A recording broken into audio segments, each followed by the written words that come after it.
Buenos días, chicos, ¿cómo están? Buenos días, profesor Mendoza, ¿cómo está? ¿Qué tal? Hola, Katy. Jennifer. Hola, Katy, buenos días muchachos. Bueno, a ver, Marco, ya está saludando por el chat. Noemí, ¿cómo estás? Piero Benítez, Giovanna Sofía, Jennifer Aguilar. ¿Qué tal? Muy bien, vamos a esperar a que ingresen los demás compañeros para poder iniciar y puedan disfrutar de la clase de Historia del Perú. Esperamos unos 2 minutos para empezar a las 10:10. Ya, Katy, tú me dices cuándo empezamos. No te preocupes. De acuerdo.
Bueno, chicos, mientras esperamos que ingresen los demás compañeros, les recuerdo que mañana vamos a tener nuestro taller de literatura a las 6 de la tarde y que el simulacro de diciembre está programado para el 13.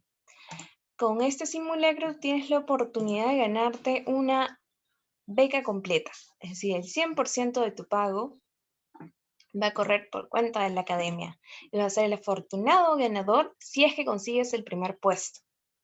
Así que ve preparándote, ve alistándote para ese simulacro. ¿Qué más? El siguiente sábado, 5 de diciembre, vamos a tener una reunión de padres. También anda separando junto con tu papá esa tarde, sábado 5 a las 5 de la tarde, para poder conversar con ustedes. Bueno, ya son las 10:10, profesor. Algunos chicos se inscribieron al simulacro de Villarreal. Entonces, sí vamos a tener menos asistencia, porque ahí están Saulo, Sofía, Cristina, un grupo de los alumnos se inscribió para dar el simulacro de Villarreal, que está dándose ahorita. Entonces, creo que podemos ya iniciar la clase, profesor. ¿Ya tiene definido Villarreal cuándo va a ser su examen? Eh, la información que yo he encontrado en la web, que es el cronograma que ha publicado la página de Villarreal, dice fecha de inscripción hasta el 20 de diciembre y fecha de examen por establecer. Entonces no han puesto fecha de examen. Las entrevistas que han dado, ¿no? La información que se ha colgado desde Andina también es que va a ser en enero y que va a ser presencial, pero no hay una fecha establecida. Ya, yo creía que ya estaba ya alguna fecha cercana. No, no, pero vamos a ir viendo y estar atentos a cuál es la fecha que lanza. Perfecto, hay que tener ese dato presente.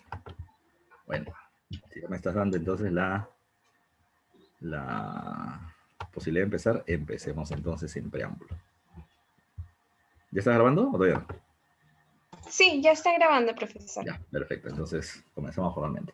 Bueno, muchachos, buen día. Esta semana tenemos que ir a otro tema. La vez pasada hemos trabajado el proceso de invasión española. Hemos hablado del proceso de invasión de España al continente americano, ¿ya? Hemos hablado de los viajes de Cristóbal Colón, que terminaron siendo 4. Hemos hablado que en el primero de esos viajes llegan a la primera isla, que termina siendo Guananí, y la bautizan con el nombre de San Salvador. En el tercer viaje, en el segundo fundan la ciudad de La Isabela. En el tercero llegan a las costas de tierra firme, que es la zona de Venezuela. En el cuarto ya terminan teniendo más contacto con la zona de Centroamérica, Honduras, Puerto Rico, Panamá, etcétera, y tras este se comienza el proceso ya de mayor colonización sobre el continente.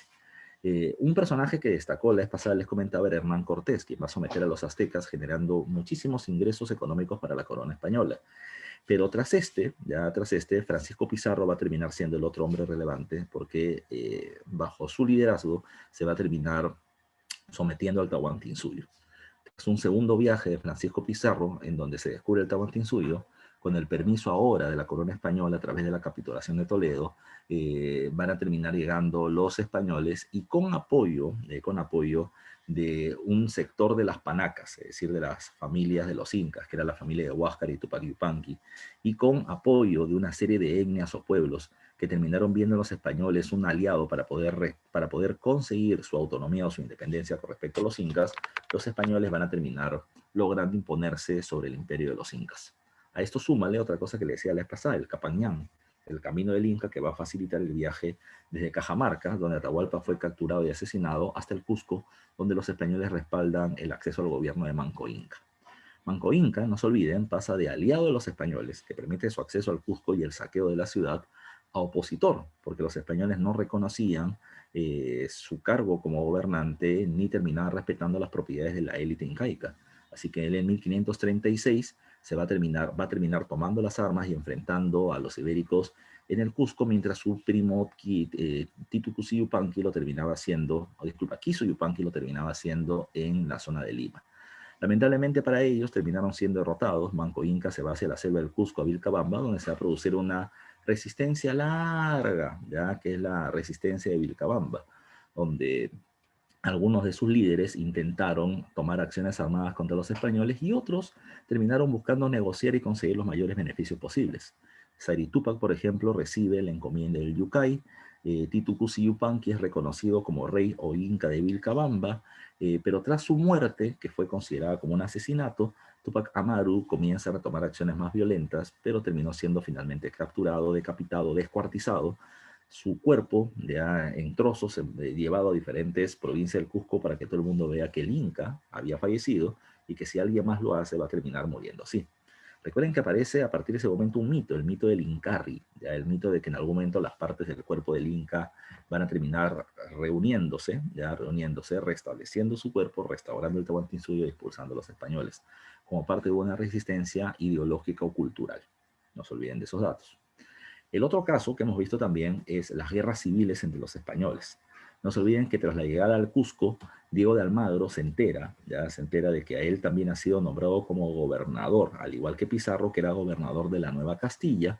Almagro le habían dado el cargo de gobernador de la Nueva Toledo, así que la gente que estaba peleando con él se fue hacia el sur para ver qué tan ricas eran las encomiendas que ellos podían recibir. Lamentablemente, para los almagristas, mientras más al sur iban, las tierras eran menos fértiles y por lo tanto las riquezas que podían conseguir eran menores. Esto generó el inicio de las llamadas guerras civiles entre los españoles. Pizarro y Almagro, no se olviden los líderes, se van a terminar peleando porque consideraban de que la capital del Tahuantinsuyo y el Cusco estaba dentro de sus dominios. Pero no se olviden que la primera guerra de los grandes conquistadores no solamente tiene a Pizarro y Almagro como individuos, sino tiene a los pizarristas y a los almagristas, que peleaban por sus respectivos líderes para poder mantener el control de sus encomiendas. Recuerden ese dato, pues lo estoy repitiendo por tercera vez. ¿Ya? La encomienda. ¿Qué es una encomienda? Que ha sido pregunta de examen de admisión. Una encomienda termina siendo no una tierra en propiedad, ni indígenas como esclavos para los españoles. La encomienda era un pueblo indígena, que iba a seguir haciendo su vida normal, pero que iban a estar ahora bajo el liderazgo de un español. Este español era llamado encomendero, y el encomendero debía proteger, educar y evangelizar a los indígenas, ¿ya? Y a cambio, ¿qué recibía? Pregunta de examen, un tributo. El indígena seguía haciendo su vida normal y parte de lo que ganaban se le entregaba al encomendero como tributo o ganancia, el tributo indígena. Recuerden, les decía la vez pasada también, no todas las encomiendas eran iguales. Habían encomiendas ricas y habían encomiendas no tan ricas, por no decir pobres. Habían encomiendas que venían teniendo mucha población y que esta población vivía en suelos muy fértiles. Por lo tanto, como el suelo era fértil, más productividad, como había más población, más tributo.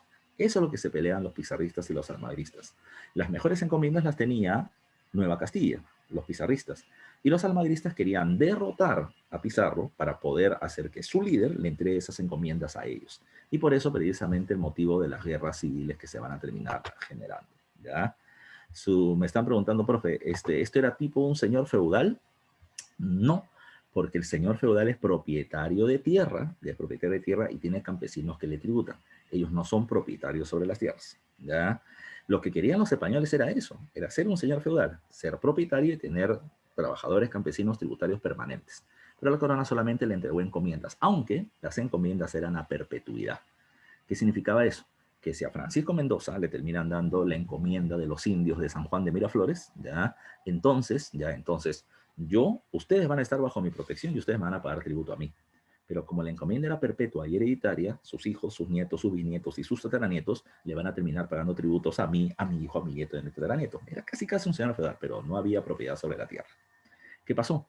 Después de las guerras civiles en donde Diego de Almagro, el papá, es asesinado, luego Francisco Pizarro y luego Diego de Almagro el Mozo también corre el mismo destino, recuerden que la corona española va a terminar dando una ley, y acá ya comenzamos a entrar en el tema que nos corresponde.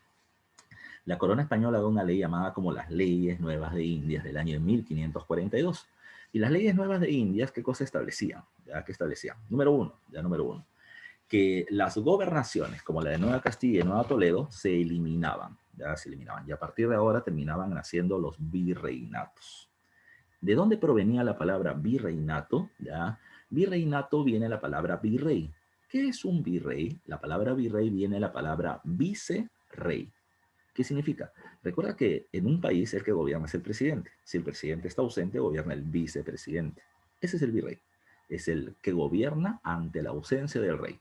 Como los reyes de España nunca estuvieron en América, entonces, ante la ausencia del rey, el virrey era el representante directo del rey para gobernar estos territorios, ¿ya? Dejando de lado a los gobernadores. Segundo, ¿de dónde apareció esta idea del virreinato?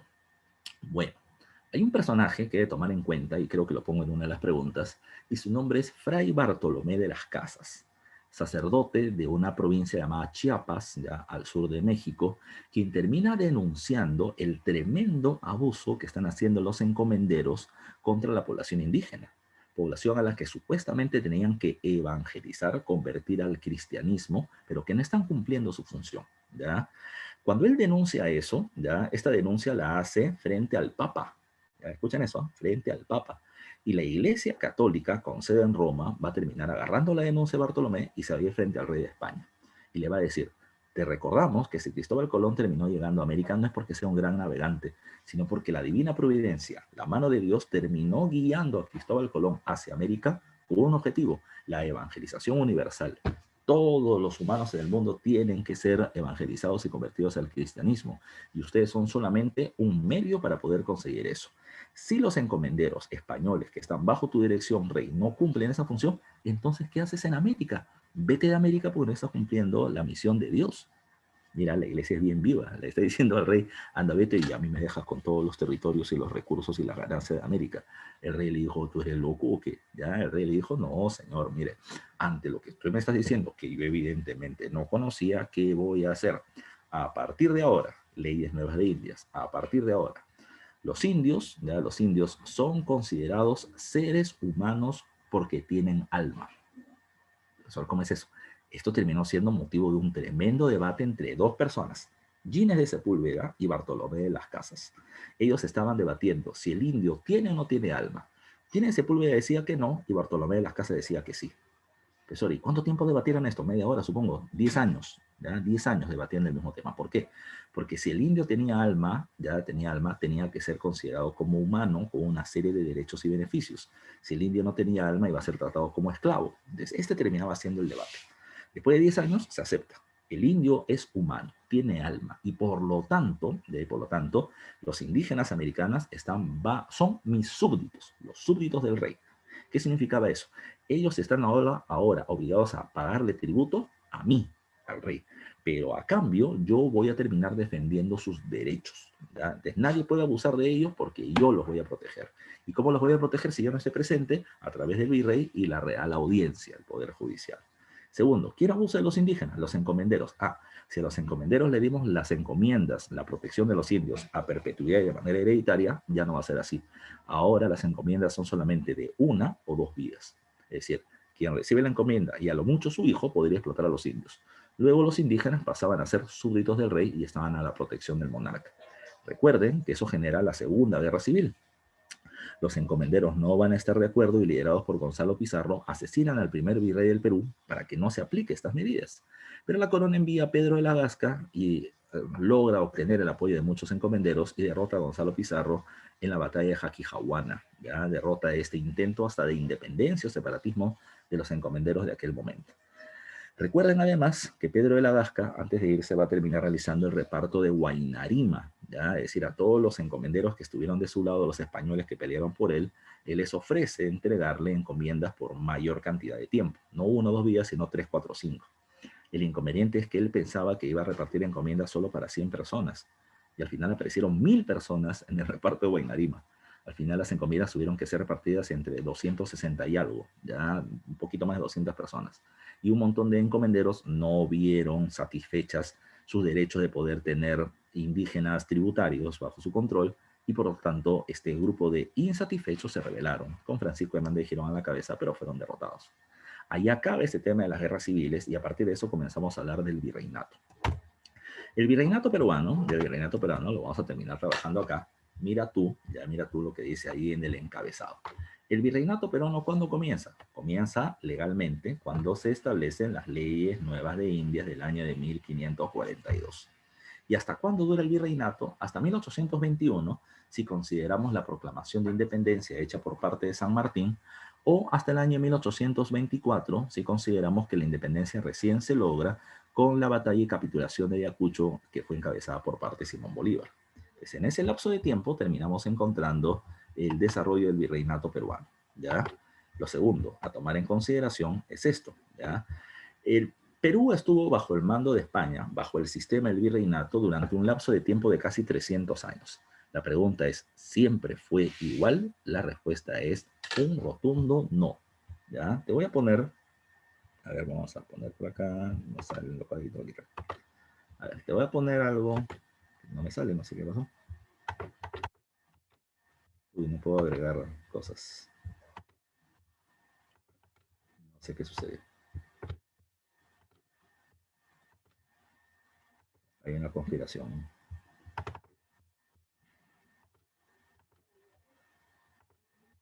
No puedo agregar la pluma, no sé qué pasó. Ya, te voy a explicar entonces. El del virreinato peruano tiene 3 momentos bien claros. Escuchen esto, por favor.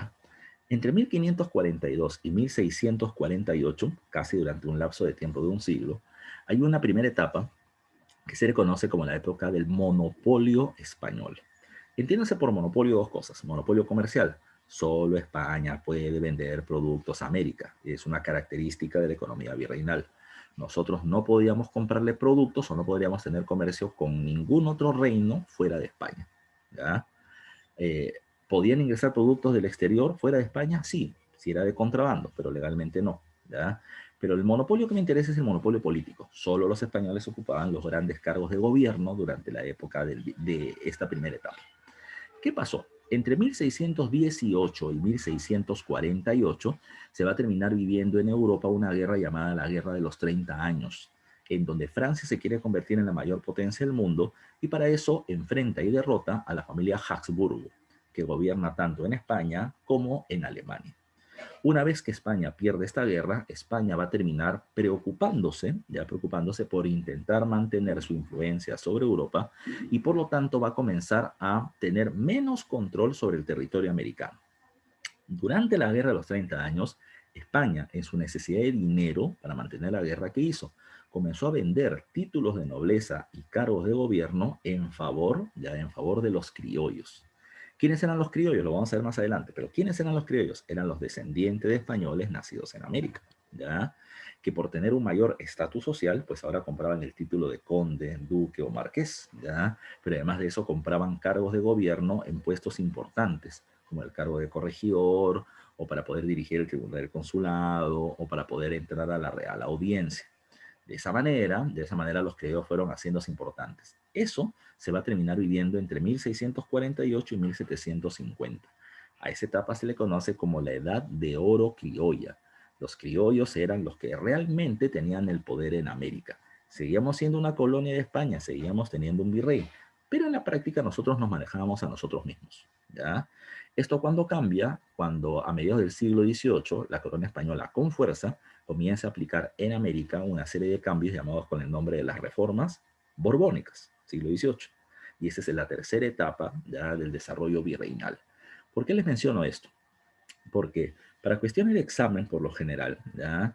Siempre se termina planteando de que el virreinato parece que siempre es el mismo, que no hay cambios, y no es así. En casi 300 años hubieron cambios muy drásticos. Época del dominio español, monopolio, hasta 1648. Época de pérdida real del poder español, poder en manos de los criollos hasta 1750, y recuperación del poder español con las reformas borbónicas. Pero esta recuperación va a terminar generando mucho malestar, rebeliones indígenas, rebeliones criollas, proceso de independencia, que es algo que iremos viendo todavía la próxima y la subsiguiente clase. ¿Ok? Entonces vamos a ver los dos primeros siglos. Entre esta clase y la mitad de la próxima vamos a ver los dos primeros siglos, el siglo XVI, los años 1500, y el siglo XVII, los años 1600.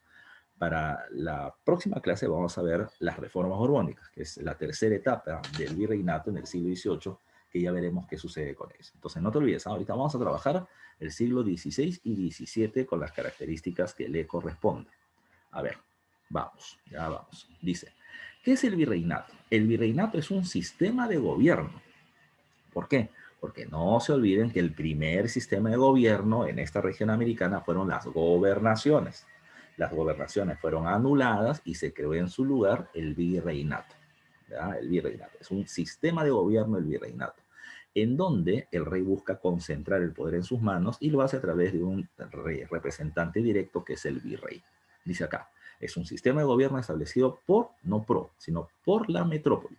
¿Qué es la metrópoli? La metrópoli es un concepto, por si acaso, espero lo hayan visto en la historia universal, porque ha sido pregunta de examen de admisión. ¿Alguien se acuerda qué es una poli? A ver, por favor, respóndame en el chat. ¿Alguien recuerda qué cosa es una poli?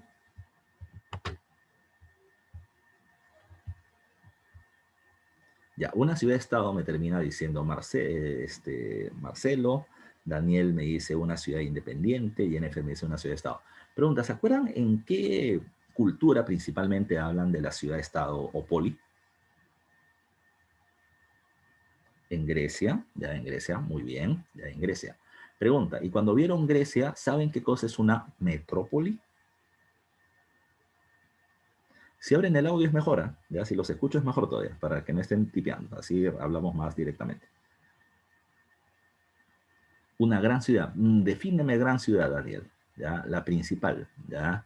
A ver, ya te explico para poder poner el concepto en claro porque vino una pregunta de examen de admisión. No es la unión de varias ciudades-estado. Te explico entonces cómo es la situación. A ver, en la historia de Grecia hay varias etapas, tomen en cuenta, primero está el periodo de la civilización del Egeo, donde está el periodo cretencio-minoico y el periodo micénico. Luego viene la Edad Oscura. Recuerden que la Edad Oscura viene los dorios, los jonios, los eolios, y un montón de conflictos durante esa etapa. Después de que los conflictos pasan, después de casi 350 años, recuerden que viene el llamado periodo arcaico. ¿Ok? Y en el periodo arcaico es donde, número uno, nacen las polis, ¿ya? Las diferentes familias que estaban ocupando un territorio van a comenzar a organizarse políticamente, van a establecer areópagos o congresos, van a terminar estableciendo leyes, impuestos, castigos, tributos, obras públicas, para poder organizar estos territorios geográficamente pequeños, como una ciudad, pero que venían teniendo su propio sistema de gobierno o Estado. Por eso hablamos de una ciudad-estado o poli. Pero en ese mismo periodo arcaico, ¿qué va a terminar sucediendo? Ante el crecimiento demográfico, es decir, ante el crecimiento del número de pobladores y la escasez de recursos, una alternativa era volver a entrar en guerras por recursos. Pero para poder evitar conflictos entre ellos, las polis entran en una etapa llamada como el periodo de colonizaciones. Van a comenzar a ocupar territorios en los alrededores del Mediterráneo, en la zona de la actual Turquía o el Asia Menor, o en la zona del sur de Italia, o Magna Grecia, o en la zona de España, o en el norte del África. Entonces, cuando una poli venía teniendo colonias o dominios fuera de su territorio, entonces esta poli, que era dueña de regiones fuera de la ciudad, se le conocía con el nombre de metrópoli. La metrópoli termina siendo la ciudad dueña de terrenos fuera de su región.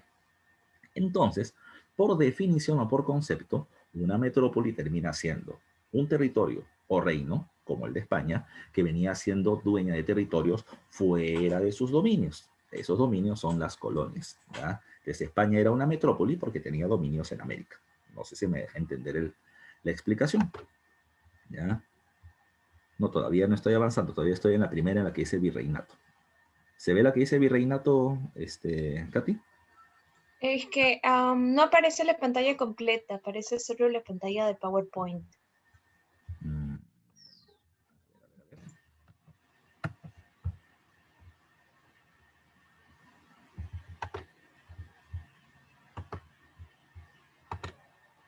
¿Ahora? ¿Ahora? Sí, ¿Estoy o no? ahora sí. Ya, perfecto. Ya. A ver, entonces con la explicación que hice, ya, Jennifer me dice que se entiende, Daniel que sí se entiende, Jennifer está bien, perfecto, ya. Entonces, tomen en cuenta eso porque ha sido pregunta de examen de admisión un poco antigua, ¿eh? Fue cuando yo ingresé a la universidad en el año 2000, ya, pero ha sido pregunta de examen de admisión y ahí se entiende el concepto metrópoli, ya. Cualquier cosa puedes leer mi libro, ya. Lo segundo es que dice acá, es un sistema de gobierno establecido por la metrópoli con el fin de consolidar y centralizar el poder de la corona española sobre sus dominios. Insisto, España es la dueña de las colonias y es una metrópoli, nosotros estamos bajo su mando, y España quiere un gobierno eficiente. Los gobernadores no sirven porque están sometidos por los encomenderos, así que los encomenderos lo votan y ponen al virrey. Le ponen al virrey. Profe, el virrey tuvo tanto poder, depende de la época, ya depende de la época. En los primeros años, en el primer siglo, sí, su poder terminaba siendo casi incuestionable. En la segunda época, en la edad de los criollos, el virrey era un adorno, ya era un adorno, ¿ya? Pero con las reformas borbónicas vuelven a recuperar su influencia. Ahora, virreyes hubieron muchos. ¿Ya? Ah, un dato más, por si acaso. ¿Cuál era el dominio, cuáles eran los territorios del virreinato peruano? Ese dato es importante. El virreinato peruano no era el Perú actual. El virreinato peruano iba desde Panamá hasta Chile, toda Sudamérica, excepto menos dos territorios. Las costas del actual Brasil, que le pertenecen al Reino de Portugal, y el territorio de Venezuela.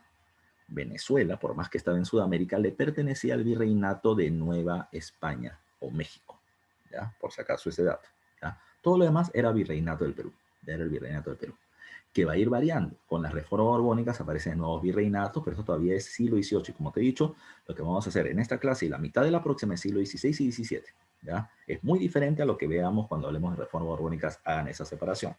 Ahora, el primer virrey del Perú se llamó Blasco Núñez de Vela. Pero recuerden que Blasco Núñez de Vela nunca gobernó porque cuando llegó a Lima lo votaron y cuando quiso regresar al Perú lo mataron. Batalla de Ñaquito por la rebelión de los encomenderos liderados por Gonzalo Pizarro. Entonces, si bien hubieron virreyes, el personaje que destaca y que termina pidiendo a la universidad que sepas es el quinto virrey del Perú. Y el quinto virrey del Perú es este que está en imagen. Su nombre es Francisco de Toledo, ¿ya? Conde de Oropesa, era noble, ¿ya? El quinto virrey del Perú va a terminar siendo importante, ¿por qué? Porque él es considerado como el organizador del virreinato peruano y cuyas medidas van a ser ultra trascendentes, ¿ya? Trascendentes. Todo lo que hizo Toledo se mantuvo en organización entre el siglo XVI y el siglo XVII, recién cambiado con las reformas borbónicas, ¿ya? Pero va a ser sumamente importante. Él va a gobernar 12 años, es el primer virrey que termina gobernando más de 4 años. Él gobernó 12 años y sus medidas van a terminar siendo fundamentales, ¿ya? Fundamentales. ¿Para qué llegó Toledo al Perú? Bueno, para gobernar con el cargo de virrey. Pero la corona española le terminó poniendo objetivos claros, que es lo que está planteando ahí, ¿ya? El gran objetivo del virrey Toledo es este de acá, incrementar la producción minera en la zona de Potosí, ¿ya? En la zona de Potosí. Recuerden que Potosí, ¿ya? Recuerden que Potosí es la región minera que se ubica en la actual Bolivia, que antes era llamado el Alto Perú. Cuando aquí estaba todavía Pedro de la Gasca como gobernador, ¿ya? Como gobernador, terminó apareciendo una noticia, que en la región de Potosí, un indígena había encontrado un lugar llamado con el nombre del Cerro Rico, así lo bautizaron, porque de la superficie del cerro terminaba saliendo plata pura. O sea, tú golpeabas el cerro y salía un bloque de plata pura, ya pura. Entonces se comenzó a explotar tremendamente las minas de Potosí, obteniendo gran cantidad de plata, y la corona española se beneficiaba porque de inmediato le correspondía la quinta parte o el 20% para ellos, el llamado quinto real. ¿Qué pasó? Después de un tiempo de estar explotando las minas de la región de Potosí, la plata o el mineral ya no salía puro, sino que salía mineral pateado. Disculpen la bulla que ven licuando por ahí, ¿ya? Salía mineral pateado. ¿Qué es mineral pateado? Salía plata, ¿ya? Con plomo, con zinc, con estaño, con cobre, muchos metales juntos. Entonces, el valor o la calidad de la plata bajaba. La corona española le dijo a Toledo, pues hombre, usted va a Perú y termina mejorando la producción de plata. ¿Ya? Así que Toledo va a terminar llegando por acá, ¿ya? Y va a terminar buscando eso, incrementar y mejorar la producción de plata de Potosí. ¿Cómo lo hace? ¿Ya? ¿Cómo lo hace? Entonces vamos hablando de las reformas de Toledo. Lo primero, en Alemania se había terminado estableciendo una nueva técnica, y la técnica era que si tú terminabas agarrando este metal pateado y lo terminabas metiendo en una piscina, ya en una piscina de mercurio elevado a altas temperaturas, el mercurio se encargaba de terminar separando por peso atómico, ya por peso atómico, a los metales. Recuerden que el mercurio es un metal raro porque es un metal líquido, ¿ya? Es un metal líquido. Y esa es su principal característica. Él termina haciendo la purificación de los metales separándolos por peso atómico. Para Toledo había ahora, por ejemplo, por lo tanto, una esperanza, pero había un problema. El mercurio es un metal bastante escaso. Pero para su buena suerte, las más grandes minas de plata del mundo estaban en Potosí y la más grande mina de mercurio estaba en Huancavelica, en Castrovirreina. Así que lo que él va a comenzar a hacer es explotar las minas de Huancavelica para mejorar y aumentar las minas de Potosí. Buena suerte para él. Pero recuerden otro factor más. No era suficiente tener grandes minas, sino que yo necesito mucha gente para poder extraer mineral. Recuerden que en la actualidad yo pongo dinamita, exploto y terminan saliendo el mineral y luego lo trabajo. En esa época no. Yo necesito un montón de gente que con pico y lampa y carretas termine sacando el mineral de las entrañas, o sea, del interior del cerro. Es así que Toledo necesita mano de obra. ¿Y quién era la principal mano de obra que podía encontrar? La población nativa, que era la población indígena. Entonces ahí viene el otro caso. Otro de los grandes objetivos de Toledo para incrementar la producción de Potosí era organizar la mano de obra indígena. ¿Eso por qué organizarla? ¿No está organizada ya? No. Recuerden que los españoles cuando llegan van a terminar generando muchas muertes. Y terminan generando muchas muertes porque asesinan población local, porque van a haber enfrentamientos por el tema de la resistencia inca o las guerras civiles entre los españoles, pero sobre todo porque hay un montón de muertos por enfermedades. Viruela, sarampión y gripe que mata un montón de gente. La población que había sobrevivido ya está muy dispersa. Y esto hacía difícil para el virrey Toledo organizarlos para el trabajo o para cobrarles tributos. ¿Qué hace entonces ante eso el virrey Toledo? Alternativa de solución. Esto, el sistema de la REDUC, el sistema de las reducciones. ¿Ya? El sistema de las reducciones. ¿Cómo era la reducción? A ver, diversos pueblos indígenas que estaban dispersos, ¿qué va a hacer Toledo? Toledo va a decir, no, ya no voy a permitir que estén dispersos. ¿Por qué? Porque se respetaba sus tradiciones familiares, sus tradiciones religiosas, su pacarina, su cerro sagrado. No, ahora me llega. Toledo va a decir, ¿qué cosa? Vamos a agarrar a todos estos pueblos pequeños de indígenas dispersos y los vamos a concentrar, los vamos a reducir a un solo territorio. Y esta reducción de pueblos indígenas a un solo espacio se le conoce con el nombre de reducciones. ¿Ya? De ahí viene el nombre, de concentrar o reducir diferentes pueblos a un solo lugar. ¿Para qué se hacía? ¿Ya? ¿Para qué se hacía? Varios factores, ¿eh? Escuchen porque ha sido pregunta de examen de admisión. Primer factor, ¿para qué los reducen? Uno, para poder tener a toda la población concentrada, ya concentrada, y disponer de su mano de obra para el trabajo para el que el Estado los necesita, ya lo necesita. Entonces, una vez que los tiene acá, Toledo los va a terminar llevando a trabajar a las minas, a través del sistema de la mita minera, para que trabajen para el Estado. Segundo, una vez que los tengo acá, es más fácil cobrarle tributo a esta población que está en este lugar, a diferencia de la que estaba dispersa. Entonces, los tiene acá para facilitar el cobro del tributo indígena. Novedad del virrey Toledo, ¿ya? El tributo que se le pagaba a los encomenderos, recuerden que era un tributo en trabajo o en parte de lo que producían. Para Toledo ya no. El tributo va a ser pagado en dinero, ya en dinero, en metálico, así se le va a terminar llamando. Pues una pregunta, ¿y cómo el indígena tenía dinero para poder pagar el tributo? Ay, que esa es otra de las grandes reformas de Toledo. Cuando Toledo le decía a la gente, vayan a trabajar a las minas, ya a través de la mita, la gente que iba a trabajar recibía un sueldo por su trabajo, recibía una paga por su trabajo. Si tú ibas a trabajar por la mita, te eras llamado mitayo. Si tú te querías quedar a trabajar en la mina, lo podías hacer y eras llamado mingado y se te terminaba pagando un sueldo. Ahora, ¿qué va a pasar? Con este dinero que recibían, la gente tenía que hacer dos cosas. Uno, tenía que pagar el tributo indígena en moneda, porque ya tenía plata porque le han pagado. Y segundo, con este dinero que les va a terminar quedando, pueden comprar y vender productos. De esa manera, Toledo inserta a la población indígena dentro del mercado. Pregunta de examen de admisión. No se olviden, ¿eh? El virrey Toledo, en el momento que termina pagando por la mita, va a terminar obligando a la gente a pagar su tributo en dinero y a tener dinero para comprar y vender productos insertándolos al mercado. ¿Ya? No se olviden de eso que es fundamental. Otra cuestión que se hacía con la reducción. Recuerden que cada pueblito que estaba disperso tenía su líder, que era el curaca. Ahora, al estar varios pueblos en un solo lugar, el poder de los curacas terminaba siendo limitado, ya limitado. Recuerden que este conjunto de pueblos va a ser la reducción. Pero un conjunto de reducciones con alguna ciudad española formaban algo llamado con el nombre del corregimiento. Y Toledo va a terminar estableciendo el sistema del corregimiento o las provincias para una mejor administración del territorio, supeditando, poniendo bajo el mando del corregidor a los curacas, que ahora son llamados caciques. No se olviden de esos datos, ya no se olviden de esos datos. Por eso la clase está siendo grabada para que ustedes la terminen escuchando luego. Ahí están los datos. Este es un esquema para yo poder darle más información. No se olviden. Siguiente dato, siguiente dato. Como te dije, él organiza la mita minera, y te lo mencioné hace un rato. Pero ¿de dónde sale, de dónde sale el tema de la mita minera? Ah, mira tú, ya.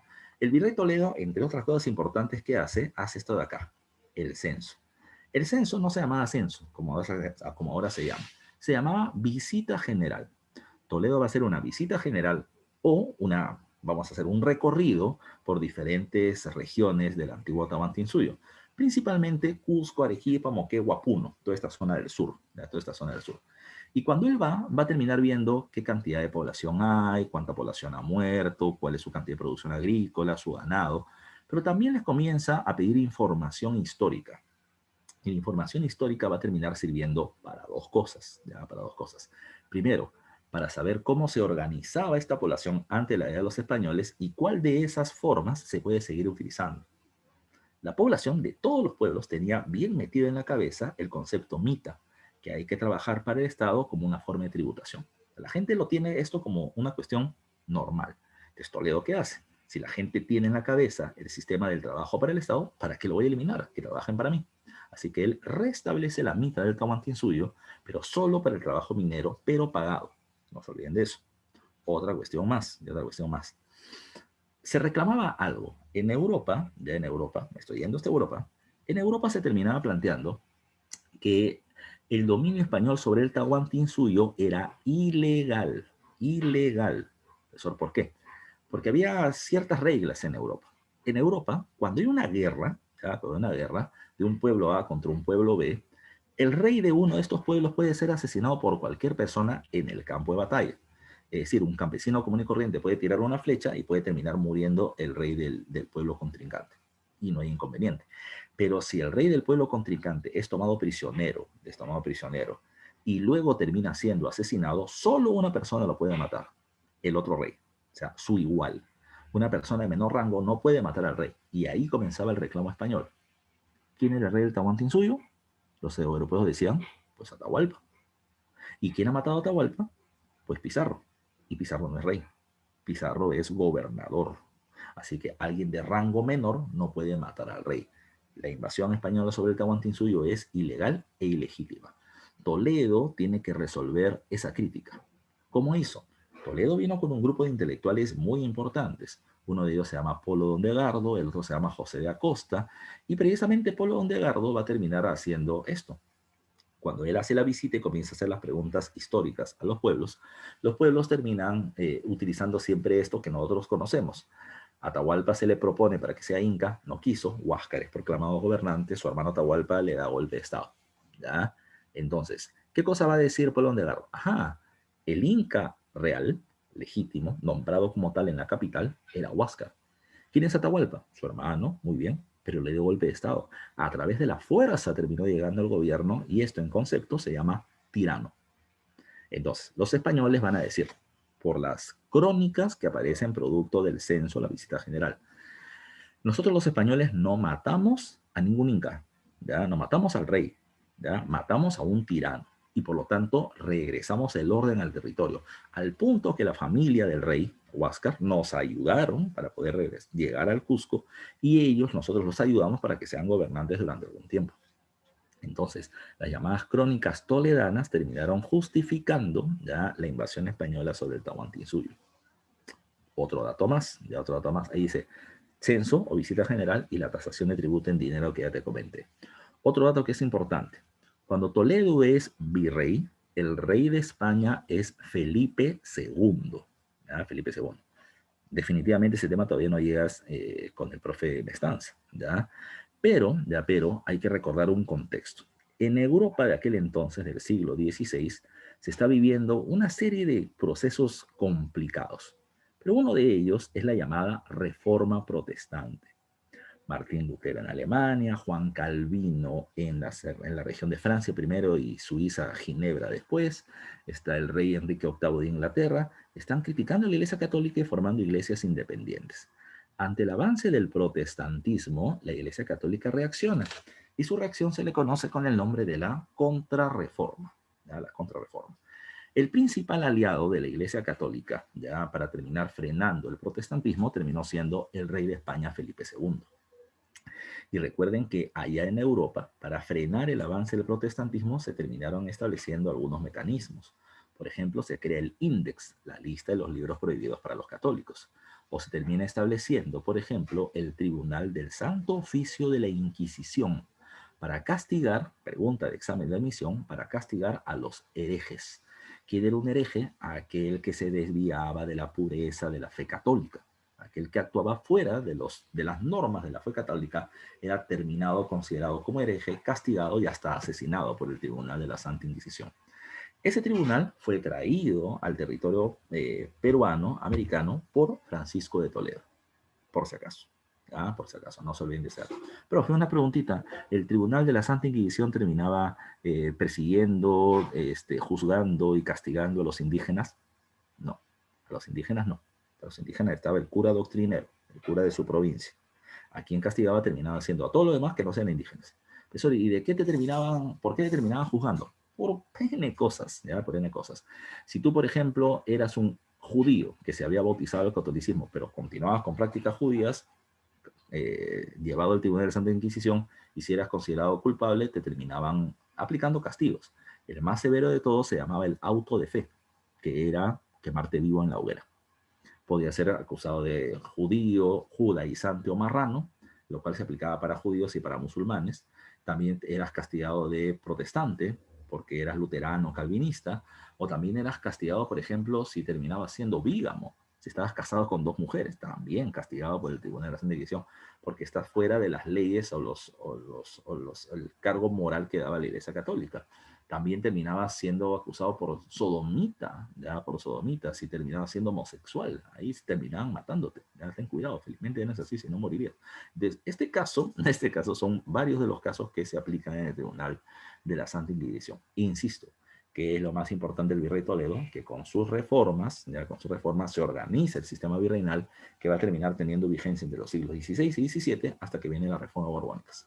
Estas son las reformas toledanas y han venido varias preguntas de examen de admisión, pero te estoy detallando lo más que puedo de Toledo. Profe, no hay más, hay mucho más, pero esto es lo más importante, ¿ya?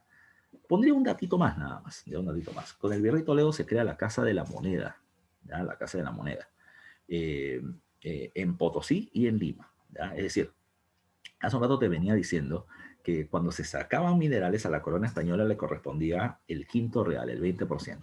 Pero no es que tú sacabas el metal plata de la corona, de las minas de Potosí, sacabas un lingote y terminabas cortando así con reglita cuál es la quinta parte. No, esta plata era llevada a una casa de moneda y era convertida en moneditas redonditas, ¿ya? Y estas moneditas redonditas se les acuñaba, ¿ya? Se les terminaba poniendo un sello. la cara del rey y el escudo de la corona española, ¿ya? Entonces, cuando se tenía el conjunto de monedas, la quinta parte de las monedas era enviada al rey. Para eso era necesario la casa de moneda. Al principio la casa de moneda estaba en Lima. ¿Cuál era el problema? Desde Potosí salían 50 toneladas de plata. Vamos a poner una cifra de 50 toneladas de plata. Y a Lima terminaban llegando 45 toneladas de plata. Profesor, ¿qué pasó en el camino? ¿Se cayeron las moneditas? No, pues robo. Entonces, para poder evitar eso, ahora la Casa de la Moneda estaba en Potosí, para evitar precisamente esos robos que existían, porque estamos en el Perú, pues, papi, ¿ya? Eso es lo que hay que tomar en cuenta, entre otros datos. El hospital de Potosí para los indígenas, bla, bla, bla, y una serie de cosas que hace Toledo. Pero es un tema gigante para algunos datos que son importantes, que son los que están en esta diapositiva, con la explicación que les he dado. Nos vamos al siguiente punto. Para esta clase estamos hablando, y este está en el título, vamos a hablar de las reformas toledanas que ya hablamos, la organización social y política. Perfil la económica la vamos a ver la próxima clase, junto con las características culturales del virreinato y las reformas borbónicas. ¿Ok? A ver, vamos al aspecto social. Bueno, ¿ya? El aspecto social a mí me encanta el virreinato, ¿ya? Porque es un tema que, insisto, a nosotros nos tenían pidiendo datos muy básicos, pero la sociedad es muy compleja, muy, muy, muy compleja, ¿ya? Y hay que ver qué cosa es lo que pasaba, ¿ok? Dice acá, ya dice acá. A ver, dice, la sociedad virreinal era considerada como una sociedad de carácter tripartita, ¿ya? Profesor, ¿cómo es eso? Dividido en tres partes, ya en tres partes.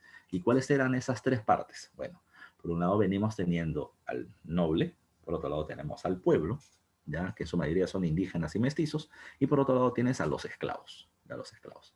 Ahora, no solamente se diferenciaban por esta condición jurídica entre libres y esclavos, sino también estaba por la cuestión, dice acá, de raza, linaje y ocupación. Mira, cuando yo estudié en la universidad ya hace varios años en el pregrado, nos enseñó una profesora española, mi profesora Patricia Martínez y Álvarez, que ya no está en Perú, no la veo hace muchísimo tiempo, pero la profesora nos terminaba diciendo que la división de la organización en el virreinato se terminaba estando ligado a dónde has nacido, ¿ya? Segundo, si eres blanco o no eres blanco, y tercero, si eres cristiano o no lo eres. Entonces, en base a eso podíamos diferenciar esta situación. Estaban los llamados, ya estaban, o sea, el primer puesto en el ranking, ya el primer puesto en el ranking lo venían teniendo los españoles, ya. El español, ya el español terminaba siendo nacido en España, terminaba siendo blanco y terminaba siendo cristiano. Terminaba teniendo, digamos, los tres cheques que le daban el mayor rango dentro de la sociedad. El segundo, del segundo rango, terminaba siendo el criollo. El criollo no había nacido en España, o sea, tenía una X, pero sí era blanco y sí era cristiano. Entonces tenía dos de las tres cheques, segundo pues en el ranking. El indio, del indio, había uno, no nacido en España, no era blanco, pero sí es cristiano porque se ha convertido al cristianismo por la evangelización. Entonces tiene una de las tres cheques y por lo tanto está en el tercer puesto en el ranking. Entonces, esos tres elementos terminaban siendo los que terminaban estableciendo la jerarquía.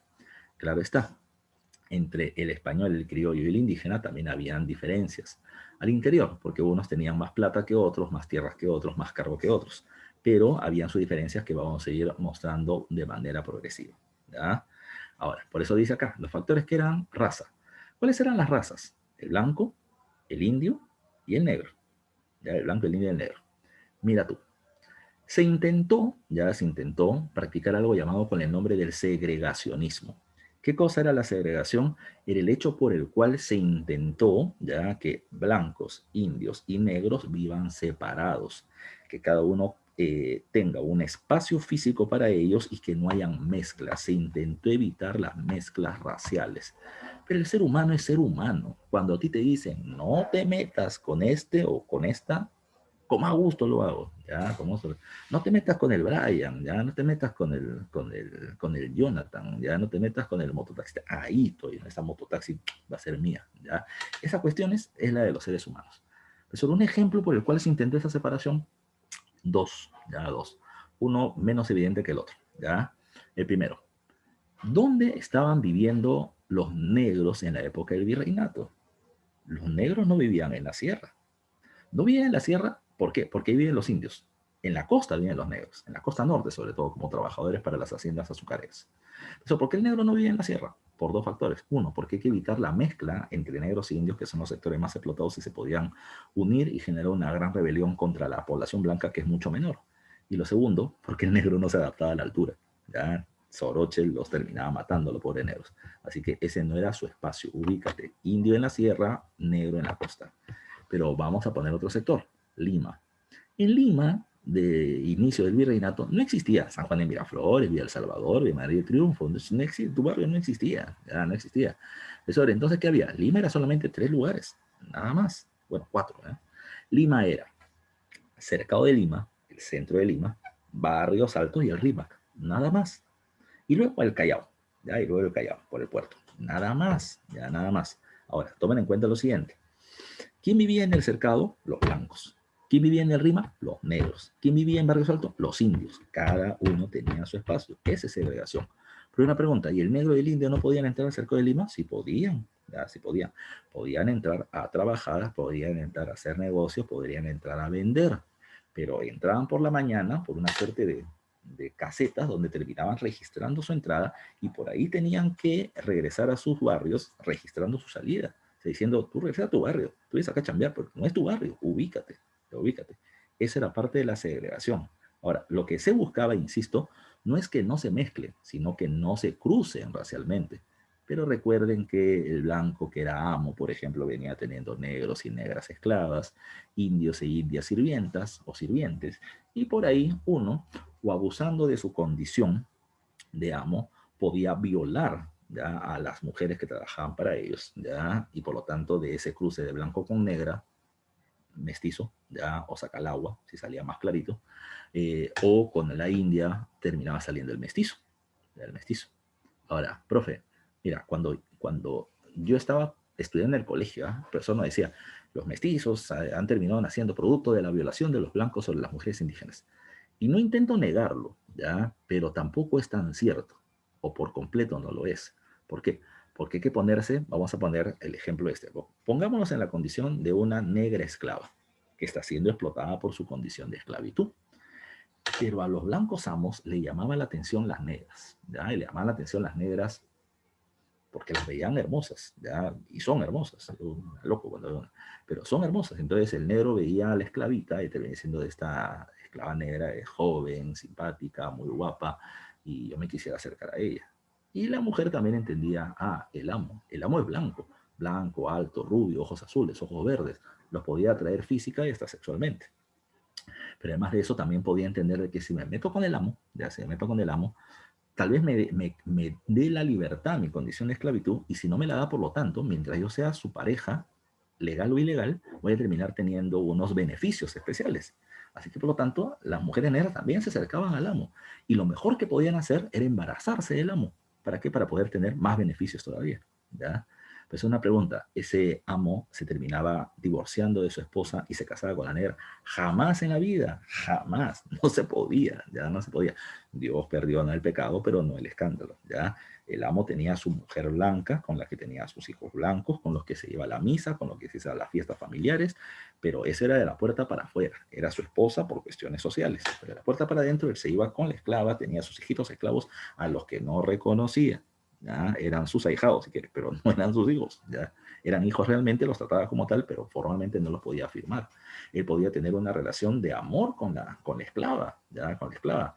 Pero, profe, ¿y tú cómo haces todo eso? ¿Tú estabas ahí? ¿Tu viejo era el amo? No, lo que pasa, ya lo que pasa es que hay un montón de mujeres blancas que van a terminar denunciando a sus esposos porque el esposo se va con la negra. Y en los juicios, el amo termina diciendo, ¿y a ti qué te importa? Tú eres mi esposa, tú terminas teniendo todos los beneficios que te corresponden como esposa, pero yo a esa mujer la amo, ya, yo tengo mis hijitos ahí, ¿qué te interesa? O sea, habían ciertas formalidades que tenían que mantenerse, pero la sociedad es bien compleja, ya, bien compleja. Lo que estoy diciendo es que este amo podía abusar de su poder y violar, como también las mujeres podían avivarse, si lo quieres llamar así, y meterse con el amo y conseguir mayores beneficios, ¿ya? La sociedad no es estática y la gente termina haciendo eso, ¿ya? No sé si se habrán escuchado, hay mujeres hasta la actualidad que se meten con hombres por plata, ya por plata, ¿ya? ¿Y tú crees que eso no pasa en el virreinato? ¿Ya? Hay gente que termina viviendo en algún barrio pobre y si viene alguien de un barrio rico y la quiere jalar, tal vez alguna mujer termine aceptando. Si eso pasa actualmente, ¿tú crees que no pasaba anteriormente? ¿Ya? La sociedad, por repito, es mucho más compleja. Eso no te va a preguntar un examen de admisión, a menos que te pongan una lectura para que tú llegues a esa conclusión. Pero lo que te termina preguntando el examen de admisión es cuestiones muy básicas. Entonces vamos a verlo por acá. Acá te ponen un conceptito que es repúblicas. Repúblicas, porque ¿cómo es eso de las repúblicas? La república no es el sistema de gobierno de un país, no. Lo que pasa es que los españoles, en ese interés de segregación, de separar, intentaron separar físicamente a los indios de los españoles en lugares diferentes y establecer legislaciones y tributos especiales para cada uno de ellos. La República de Españoles estaba haciendo referencia a quienes, tenían una ascendencia española. ¿Quién tenía ascendencia española? El español que viene de España, el peninsular. ¿Ya? Pero también estaba el español americano. ¿Y quién era el español americano? Los criollos. Ellos eran parte de la República de Españoles. Ellos venían teniendo, dice por acá, una mayor cantidad de dinero. Tenían negocios, muchos de estos. Los negocios podían ser grandes o pequeños. Por ejemplo, habían criollos y peninsulares que terminaban perteneciendo al Tribunal del Consulado que se encargaba del comercio de productos traídos de España en toda América del Sur. Y ellos recibían productos de España y de contrabando también y los terminaban moviendo y ganaban plata. También podías tener otro tipo de negocios. Tú podías ser, por ejemplo, dueño de un taller de sastre, dueño de un taller de zapatería, dueño de un taller de carpintería, podía ser dueño de una chingana, ya que era un bar, o podía ser dueño de una pulpería, que terminaba siendo como una bodega de la esquina del barrio, y así por el estilo, ¿ya? Y terminabas teniendo negocios y ganando plata. Eso por lo general pasaba con ellos, ¿ya? Dice, tienen una posición social y una influencia política mayor, porque tienen cargos, y eso hay que tomarlo en cuenta, hay que tomarlo en cuenta. La nobleza, ya la nobleza peninsular, o la nobleza española y la nobleza criolla, terminaban teniendo acceso a cargos de gobierno. Cuando digo cargo, repito, puede ser el cargo de corregidor, que era el jefe de la provincia, puede ser el cargo de oidor o juez de la Real Audiencia. Pero el cargo, ellos dos podían compartir eso, la nobleza peninsular y la nobleza criolla. Pero el criollo no podía llegar nunca a tener un cargo que era exclusivo de los españoles. Y ese cargo era el cargo de virrey, que solamente era para ellos. Eso pasa en el caso de los españoles. En el caso de la República de Indios, ¿qué pasaba con ellos? Te dije hace un rato. Producto de lo dicho por parte de Bartolomé de las Casas y las leyes nuevas de India, se consideró que el indio tenía alma. Ahí hay un problema. Si el indio tiene alma, entonces es humano. Y es humano igual que los españoles. Por lo tanto, deberían tener los mismos derechos. O sea, un indígena también podría tener los cargos de gobierno que tiene un español. Pero los españoles dijeron, chuma, ¿y ahora qué hago? Van a decir, aguanto un ratito. Los españoles somos humanos al igual que nuestros hermanos indígenas, pero los indígenas recién están conociendo a Cristo. Entonces, como ellos son cristianos nuevos y nosotros somos cristianos antiguos, nosotros somos como los hermanos mayores que tenemos que guiar a nuestros hermanos menores. Por lo tanto, un hermano menor no le puede decir qué hacer a un hermano mayor, porque él no tiene experiencia. Bajo la lógica de que los indios eran considerados menores de edad, hermanos menores, entonces siempre estuvieron bajo el mando de un español. Eso es racismo, ¿ya? Eso es racismo. Es una forma de encubrir el racismo. Como tú eres menor, cristiano nuevo, no me puedes decir qué hacer, yo te mando a ti. Un indio podía gobernar a otro indio, ¿ya? Otro indio, y tenía cargos entre la población indígena. Cacique puede ser, ¿ya? Más adelante, barayó o alcalde de indio podrá ser. Pero no puedes gobernar a otro blanco, porque es hermano mayor. Menor no gobierna hermano mayor, ¿ya? Ahora, la población indígena estaba dividida en dos, ¿ya? Entre indios noble e indio que no era noble. La nobleza indígena estaba conformada por los ex curacas del Tahuantinsuyo, que ahora eran llamados caciques, y sus descendientes.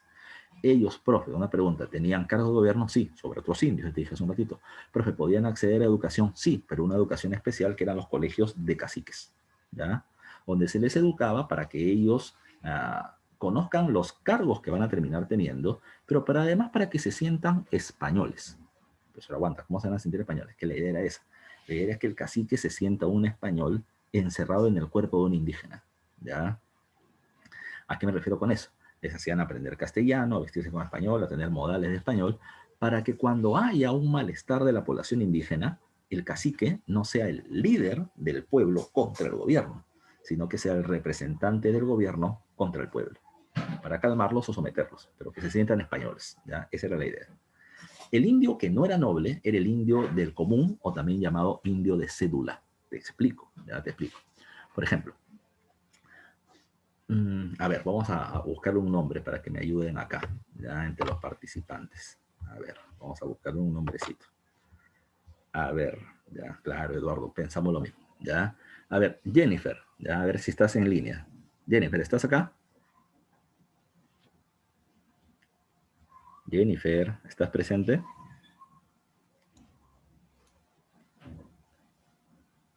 Murió Jennifer, ya. A ver, Daniel, ¿estás acá? ¿Estás presente? Ya, perfecto, muy bien, Daniel. Daniel, ¿en qué distrito has nacido tú?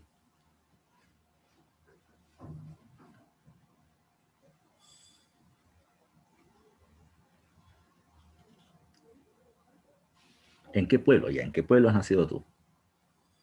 Ah, en Pueblo Nuevo, Chincha. Ah, bacán, mira, mi tío también es de por allá. A ver, yo te pregunto, ¿tú has visto alguna vez tu partida de nacimiento? ¿Ya? Tu partida de nacimiento dice, país Perú, región Ica, pueblo, distrito Pueblo Nuevo en Chincha. ¿Dice así? Perfecto, ya ahí está. Entonces, lo que me está diciendo Daniel es preciso para este tema. ¿Por qué? ¿Ya? ¿Por qué? Porque si estuviéramos en el virreinato, si nos remontáramos 300 o 400 años atrás, si estuviéramos en el virreinato peruano, ¿qué cosa sucedería? ¿Ya? ¿Qué cosa sucedería? Supongamos que su compañero termina siendo de descendencia o de ascendencia indígena, ¿ya? Entonces él es indio en el virreinato. Si él ha nacido en Pueblo Nuevo Chincha, en la región de Ica, entonces, siendo él un indio del común porque no es cacique, ¿ya? Él ha sido registrado su nacimiento en la cédula o en el lugar de nacimiento, el registro de nacimiento de Chincha en Ica. Entonces, él estaría obligado a pagar tributo solamente en Ica. ¿Ya? Recuerden ese dato, ¿ya? Como él ha nacido en Ica, está obligado a pagar tributo en el lugar donde ha nacido, que es Ica. Profe, ya. ¿Y para qué haces tanta vuelta con un tema tan simple? Es que no es tan simple, ¿ya? Porque la gente es viva, ¿ya? ¿Y a qué me refiero? Cuando la gente se enteró de esa ley, se dieron cuenta que la ley tiene un hueco así de inmenso, ¿ya? Y los que van a estudiar derecho van a terminar estudiando con algo llamado vacío legal. Y ahí había un vacío legal gigante. ¿Por qué? ¿Ya? ¿Por qué? Porque cuando se dice de que si tú naciste en Ica, tienes que pagar tributo en Ica, la ley me está diciendo entonces, y yo puedo interpretarla así, que si no estoy en Ica, no pago tributo, ¿ve? Y eso es lo que va a terminar pasando. Cuando los indígenas se dieron cuenta de que había ese hueco, ¿qué es lo que van a hacer? Si yo nací en Lima, me iba a Cusco. Si yo nací en Cusco, me iba a Piura. Si nací en Piura, me iba a Puno. Y donde yo iba, como no es mi lugar de nacimiento, donde no se ha registrado mi nacimiento, yo en ese lugar soy llamado, y por eso está acá ese nombre, en ese lugar era llamado forastero. Y el forastero no pagaba tributo indígena, ¿ya? No pagaba tributo indígena. Era una forma de evadirlo, irse del lugar donde tu nacimiento había sido registrado, ¿ya? No se olviden, ¿eh? Pero es una pregunta, me está diciendo que la gente le tiraba cabeza al gobierno. ¿Cómo no tienes idea? Para el siglo XVIII, la corona española se dio cuenta que 80% de los indios no pagan tributo indígena. 80%, no 5, no 10, 80%. Todo el mundo le sacaba la vuelta a la ley. Profe, ¿había otra forma de evitar el tributo? Por supuesto, estamos aquí en clase de ilegalidades, ¿ya? Otra fórmula.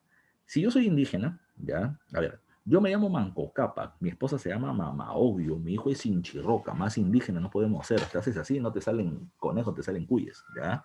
Mi hijo es indígena porque los padres son indígenas. Él tiene que pagar tributo indígena.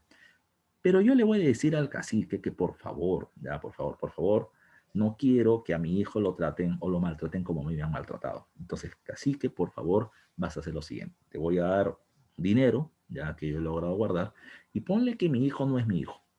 Ponle que su esposa es, que su mamá es mamá, obvio, pero ponle que su papá es Cristiano Ronaldo, ya, no sé, ya, Cristiano Ronaldo.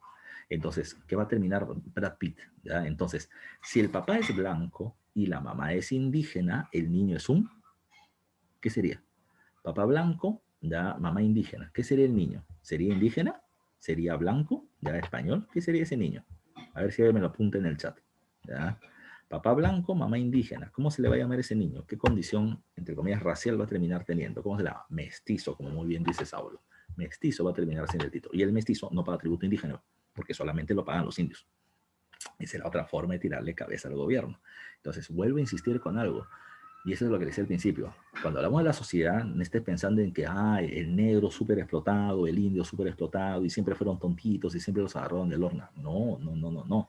De que eran explotados, sí, legalmente el sistema estaba para explotarlos a ellos, pero ellos también terminaban viendo los vacíos legales y no eran tan tontos y terminaban buscando zafarse del abuso y terminar consiguiendo beneficios. ¿Ya? No hay que olvidarse de eso. ¿Ya? El humano es humano, el humano es humano, no se olviden de eso. Dice, mamá Samba. ¿Qué es Sambo? Sambo termina siendo el cruce de negro con indio.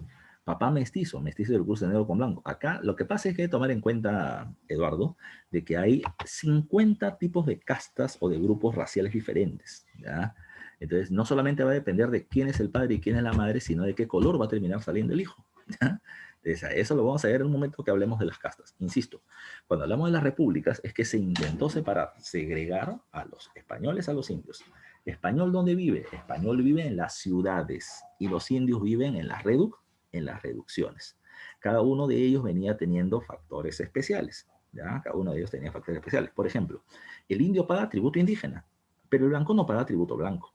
¿Ya? Ahora, como al indio lo están perjudicando con el cobro del tributo indígena, al indio no le cobran la alcabala, que es el impuesto por el comercio interno, una forma de compensarlo por el tipo de tributos que él termina pagando. ¿Ya? Son particularidades que se van a terminar viviendo. Ahora, ¿funcionó el sistema de las repúblicas, de la separación, la segregación? No, no funcionó. No, funcionó igualitos. La gente se iba por un lado para el otro, terminaban siendo, se cruzaban, así que eso nunca funcionó. Ya, nunca funcionó.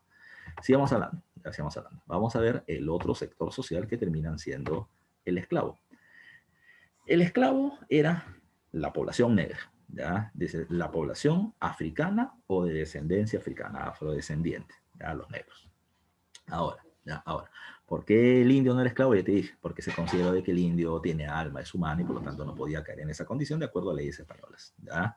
Ahora, ¿de dónde provenían los esclavos? Ya te dije que del África. ¿De algún lugar especial? Principalmente vienen de Guinea y principalmente de una tribu llamado como los Mandinkas. ¿Ya? Los Mandinkas te debe sonar a Mandinga o a Mandingo. Ahí estás volando con tu cabeza algunos de ustedes seguramente. Pero recuerden que el negro mandingo estaba relacionado precisamente al negro africano. ¿Ya? No sé si habrán escuchado alguna vez una canción, ¿ya? Que dice que el que no tiene de inga, tiene de mandinga, haciendo referencia al mestizaje que tenemos en el Perú. El que no tiene de indio, indígena, inga, ya tiene de mandinga, que hace referencia al negro, por producto de los cruces raciales que van a terminar existiendo. Ahora, el negro cuando llega a trabajar, inicialmente lo quieren llevar a las minas, pero ya te dije, el soroche no le cae y no lo quieren cruzar con los indios, así que el negro se queda como trabajador esclavo, principalmente en las haciendas de la costa. Y fundamentalmente en las haciendas azucareras del norte, Trujillo, Chiclayo, Piura, y algodoneras en la zona del sur de la zona de Ica. ¿Ya? Entonces encontramos una gran cantidad de población ya en este lugar. Su compañero me termina diciendo por interno, profe, que los negros también son caros. Y la verdad es que sí. O sea, toma en cuenta que el esclavo era una mercancía que iba a terminar sirviendo para el trabajo, ya sea para el trabajo fuerte, ya pues los negros tenían que ser fuertes para terminar yendo a trabajar. Y no es que el esclavo tú lo terminabas matando de hambre, al contrario, tú lo tienes que terminar tratando de la mejor manera posible porque su trabajo va a terminar dependiendo de tu producción.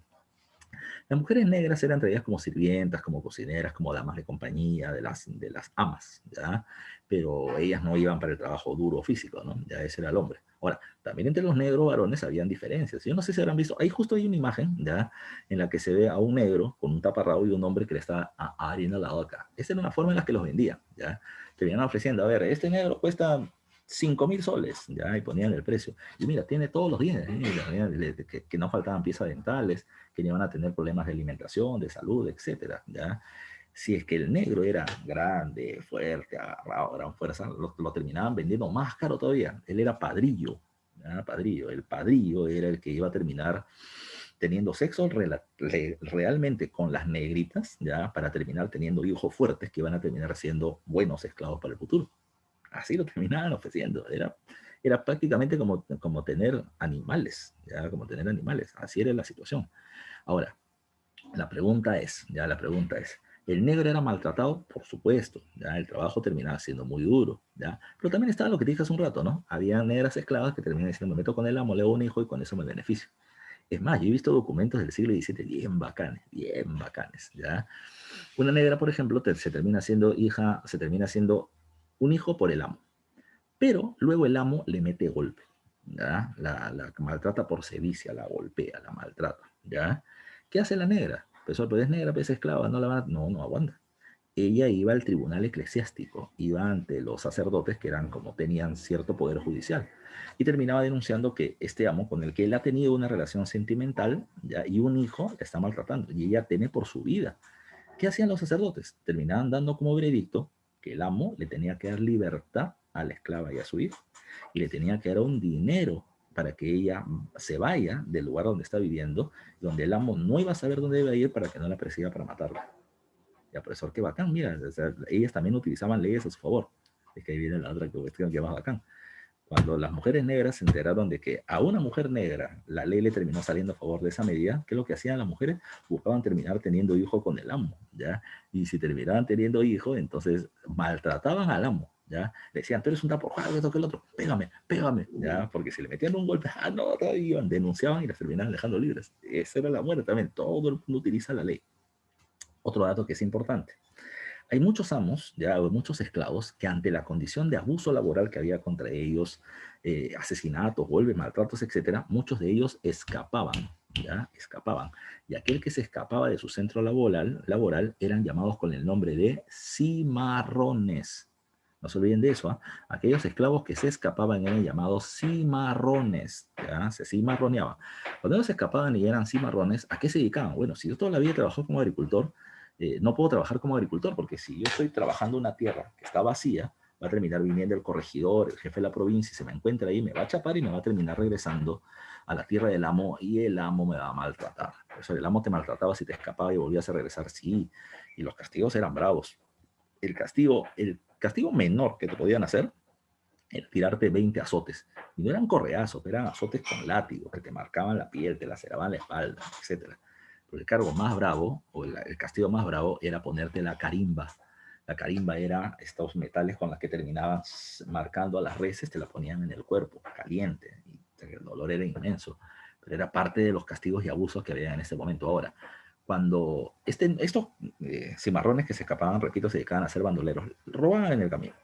Pero cuando estos esclavos o estos cimarrones eran ya bastantes, pues terminaban reuniéndose entre ellos y terminaban formando palenques. ¿Qué cosa era un palenque? Literalmente era un barrio de cimarrones o de negros liberados. Y cuando yo liberado es porque terminaba siendo un barrio bravo de la época, ¿verdad? Donde solamente vivían negros ex esclavos fuertes. Nadie en su sano juicio se va a meter ahí, ninguna autoridad española se va a meter ahí, ¿verdad? Porque era un barrio bravo. Ahora, si venía un representante nuevo del gobierno y no sabía que era un palenque y veía un par de negritos trabajando la tierra por ahí, decía, ¿ustedes dónde son? ¿Quién es su amo que los va a devolver? Y los comenzaban a perseguir con su caballo y los negritos corriendo y los arrinconaban en un lugar y decían, a ver, díganme ustedes en qué hacienda trabajaban y cuál es su amo para llevárselo. Los negros volteaban y decían, no señor, no le voy a decir. ¿Y por qué no, negro Marqueo? Volteó usted. Cuando volteaban habían 200 putos Guadalupe, 200 chiquitos flores que estaban ahí detrás. De acá nadie se va, de acá nadie sale, ¿ya? Y si alguien va a salir usted, pero sin caballo, ¿ya? Va a salir con silla de ruedas, ¿ya? Lo deja cojo, ¿ya? Así que la situación terminaba siendo bien brava, ¿ya? Bien brava. Estos lugares, repito, eran barrios donde nadie se terminaba metiendo. Ahí está, exactamente, exactamente. El Callao no, el Callao no era barrio de negros terminaba siendo Chincha, Cañete, ya, esta zona, ya, pero era una situación así, insisto, porque la sociedad virreinal es mucho más compleja, pero recuerden esos nombres, ¿ah? Esclavo que se escapaba, cimarrón, los lugares donde vivían, palenques, eso pregunta examen de admisión. Ahora, insisto, por más que se intentó evitar las mezclas raciales existían. Los cruces raciales más básicos terminaron siendo estos que están acá en este cuadro. Indio más blanco, mestizo. ¿Ya? Negro más blanco, mulato. Indio más negro, samo. Pero no siempre eran así. ¿Ya? Profesor, una pregunta. ¿Indio más blanco? O sea, indio, hombre con blanco, varón. No, eso no se van a reproducir nunca. Era blanco con india, en el principal de los casos, ya, porque los españoles promueven el mestizaje, y era muy difícil que un indio tenga relaciones con una blanca. ¿Por qué? porque la mujer blanca era el bien más preciado de los blancos, ¿ya? Recuerden, ¿eh? La mujer blanca era el bien más preciado porque de ella dependía, de comillas, la pureza de la raza y los matrimonios ventajosos que se podían hacer. Entonces, cuando una mujer ya de familia blanca terminaba teniendo 11, 12 años, al convento, antes que comience la menstruación, al convento. Y cuando cumplía 15 años, la presentaban en público, en el quino, la presentaban, ya la presentaban. Decía, aquí está mi hija, joven, virgen, sana, ya sana, fértil para poder reproducirse. ¿Quién se quiere casar con ella? Y comenzaban las propuestas familiares, ¿ya? Y yo terminaba entregando a mi hija con el mejor postor, literalmente, porque no era de quien ella se enamora. Son matrimonios políticos arreglados, por si acaso, ¿ya? Por si acaso. También metían a mujeres al convento que habían tenido relaciones sexuales y que por lo tanto podían haber quedado embarazadas. Las metían al convento y las hacían abortar. Y las encerraban para decir, no, no, no, ella estuvo ahí nada más en el convento para mantener su pureza y la metimos para mantenerla como tal. Eran cuestiones que sucedían en el virreinato, ¿eh? Ya el virreinato es bien complejo, bien bacán. Pero así como está ello, recuerden, también estaba el caso del cruce del blanco con una negra, que podía salir mulato. ¿Cómo es el mulato? El mulato termina siendo aquel que tiene piel oscura, pero rasgos de blanco. O sea, no tiene las fosas nasales anchas, sino que viene teniendo la nariz respingada. No viene teniendo el cabello pasita, ensortijado, sino que tiene el cabello lacio o medio onduladito. No tiene los labios gruesos, ya, sino que tiene los labios delgados. Es un negro fino, ya, el mulatito. Pero por otro lado está el sacalagua. El sacalagua es el contrario. Es el que tiene piel blanca, pero rasgo de negro, ya. Así como tienes al mulato o el sacalagua, tienes al sambo, que es el cruce de indio con negra. Esta es la raza prohibida, así los terminan llamando, porque se buscó de que estos grupos no se crucen, porque eran los sectores más explotados, pero de todas maneras, humano es humano y se cruza. Hay segundón, el segundón o chino termina siendo el cruce del mestizo con el indio. El tercerón es el cruce del segundón con el indio, el cuarterón, el tercerón con el indio. Ya está el salta atrás. ¿Ya? El salta atrás es interesante. No sé si habrán escuchado ustedes esta frase racista entre su familia. A ver si alguien me lo termina confirmando por interno. Algunos de ustedes deben haber escuchado de que ten un hijo, ya, si eres mujer con un hombre blanco, si eres hombre con una mujer blanca, para mejorar la raza. No sé si habrán escuchado de esa condición, ya. Ya, hay que tener hijos con un hombre o mujer blanca para mejorar la raza. ¿Ya? Por ahí me están respondiendo rápidamente, así me gusta que estén activos. ¿Ya? Sí, lee Sofía, ya sí le han dicho a ella todos los días. ¿Ya? Pregunta, ¿tú eres blanca o eres mestiza o eres indígena o eres negra? ¿Qué te han dicho a ti, Sofía? Por interno, nomás dime nomás. ¿Ya? Luz, Marcelo también le dicen lo mismo. ¿Ya? ¿Y por qué aparece ese concepto? Porque si te das cuenta es un concepto muy colonial. Es un concepto muy colonial. Eduardo dice que es color asiente combi. Dice, depende de qué combi estemos hablando. Tal vez era blanca y se ensució con tanto foto que pasó por encima. Pero ya. Dice, mi tía es Sacalagua, ya, con un moreno extranjero. Ah, ¿cómo es eso? ¿Tu tía es Sacalagua? O sea, tu abuelo terminaba siendo moreno extranjero y tu mamá y tu abuela terminaba siendo blanca y terminó saliendo Sacalagua. ¿Algo así? ¿Quién era la que me estaba respondiendo hace rato? ¿Marcela o Sofía? Ah, ya, tu tía se ha casado con un moreno extranjero, ¿ya? Y por lo tanto sus hijos van a terminar. ¿Pero tu tía es blanca? ¿Tu tía es indígena? ¿Qué cosa es? Ah, tu tía es blanca, ya. El hijo que salga, si sale más tirado para negrito, es mulato. Si sale más tirado para blanco, es sacalagua. Ya así va a terminar dependiendo de la situación. Pero insisto, esa cuestión de hay que mejorar la raza. En casos virreinales, tu tía no estaría mejorando la raza, le estaría empeorando porque le está tiñendo, ya tiñendo. Pero lo que se buscaba en este periodo era mejorar la raza. Vamos a suponer esto. Blanco se mete con una mujer negra y sale mulato, o con una mujer indígena y sale mestizo, y sale mestizo. Pero puede salir mestizo tirando para color chaufa o tirando para blanco, ahí cholo blanco, si lo podríamos llamar así. Entonces, como ha salido blanquito, se casa con una, o tiene hijo con una mujer española y sale el nieto blanquito. El nieto blanquito tiene hijo con una mujer española y el nieto sale con color chaufa, con color puerta, con color cobrizo, rojizo, indígena, ¿ya? Entonces, ¿qué ha pasado? En lugar de que la raza siga, entre comillas, mejorando, saltó atrás, ¿ya? Ese termina siendo esa condición. Tú sabes por biología y sabes por genética que eso puede terminar sucediendo. Hay un porcentaje de posibilidades. Pero si salía más blanquito, estaba mejorando la raza. Si no, retrocedió, saltó atrás. parte de estas condiciones de raza o de castas que eran los cruces raciales de la época.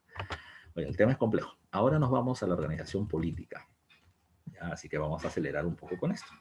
En el tema de la organización política, ¿qué hay que observar? ¿Ya? ¿Qué hay que observar? Número uno. A ver, habían instituciones del gobierno que dirigían el virreinato peruano, unas desde España, otras desde América. ¿Ya?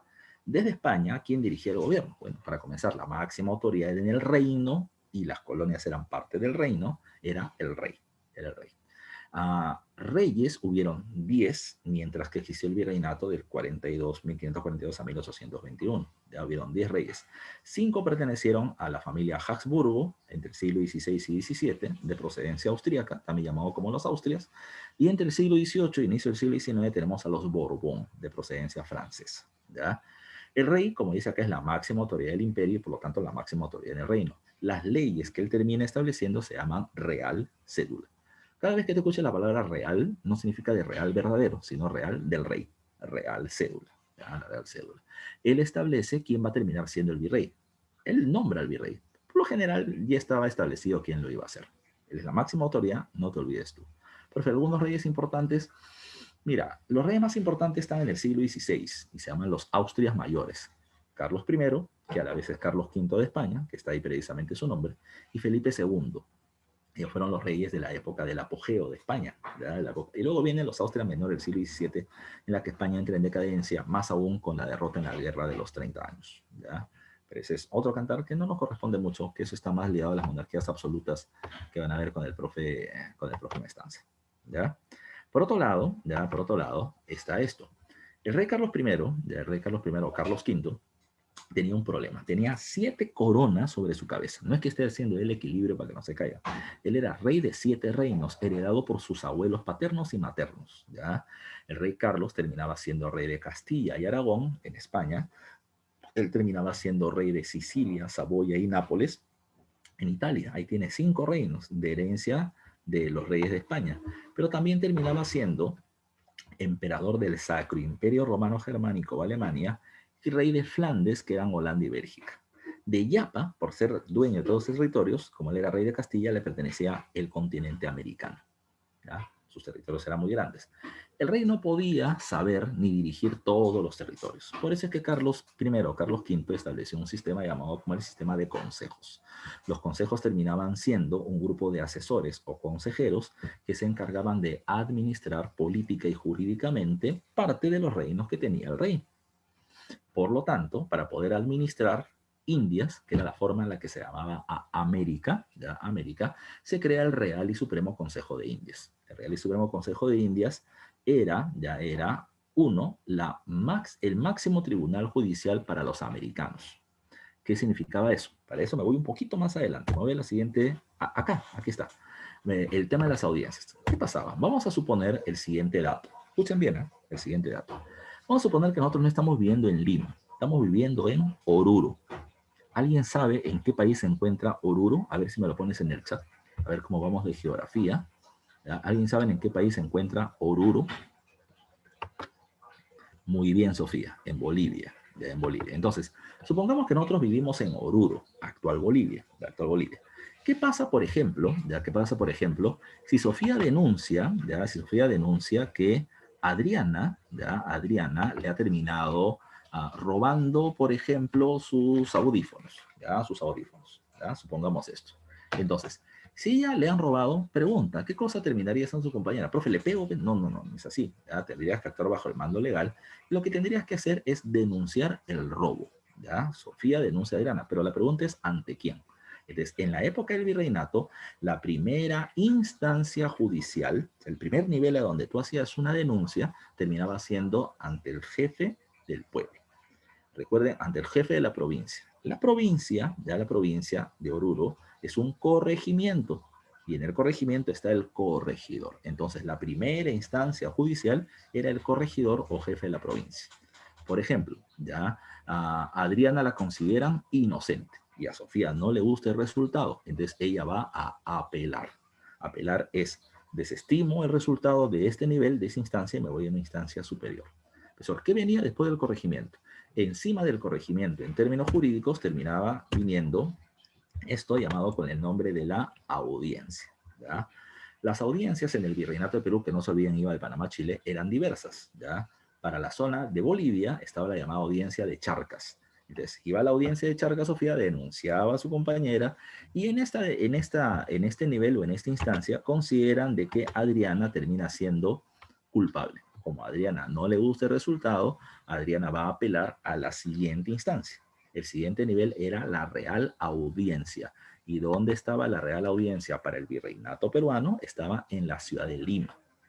En Sudamérica, en el virreinato del Perú, la máxima instancia judicial era la Real Audiencia de Lima.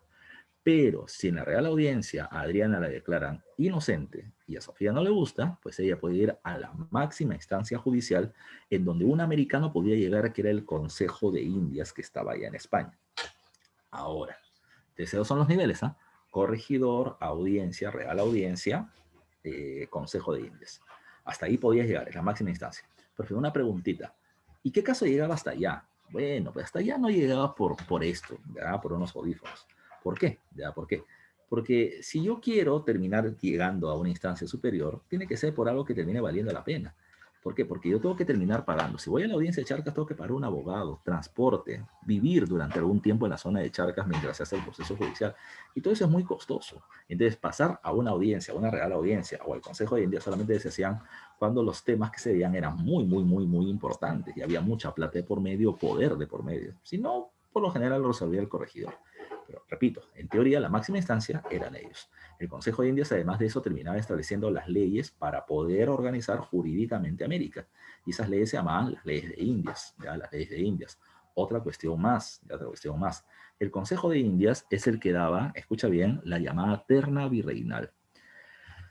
Un virrey, no tenía un tiempo específico de gobierno, porque por lo general duraba entre 4 y 5 años, ¿ya? Entonces, cuando ya un virrey tiene un tiempo por acá, el rey tiene que escoger a un nuevo virrey. Pero como el rey estaba preocupado de otras cosas, el Consejo de Indias, que era el que manejaba América, le decía al rey, mira, ya tiene que salir el virrey tal, ya, y es momento que escojas a otro.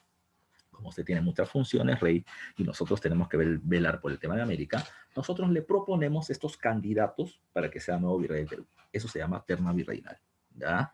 De esa terna o de esos candidatos, nosotros sugerimos que el escogido sea tal, porque ya ha sido virrey en México o no en España, ya tiene experiencia y puede ser virrey en el Perú. Por lo general, el rey que hacía, firmaba su real cédula y aprobaba. Así que es el Consejo de Indias el que realmente manejaba el territorio. Otro dato. El virrey, ya el virrey, una pregunta, profe, por lo que hemos visto con Vizcarra hace algunos días. Profe, ¿un virrey podía ser denunciado por corrupción o por abuso de poder?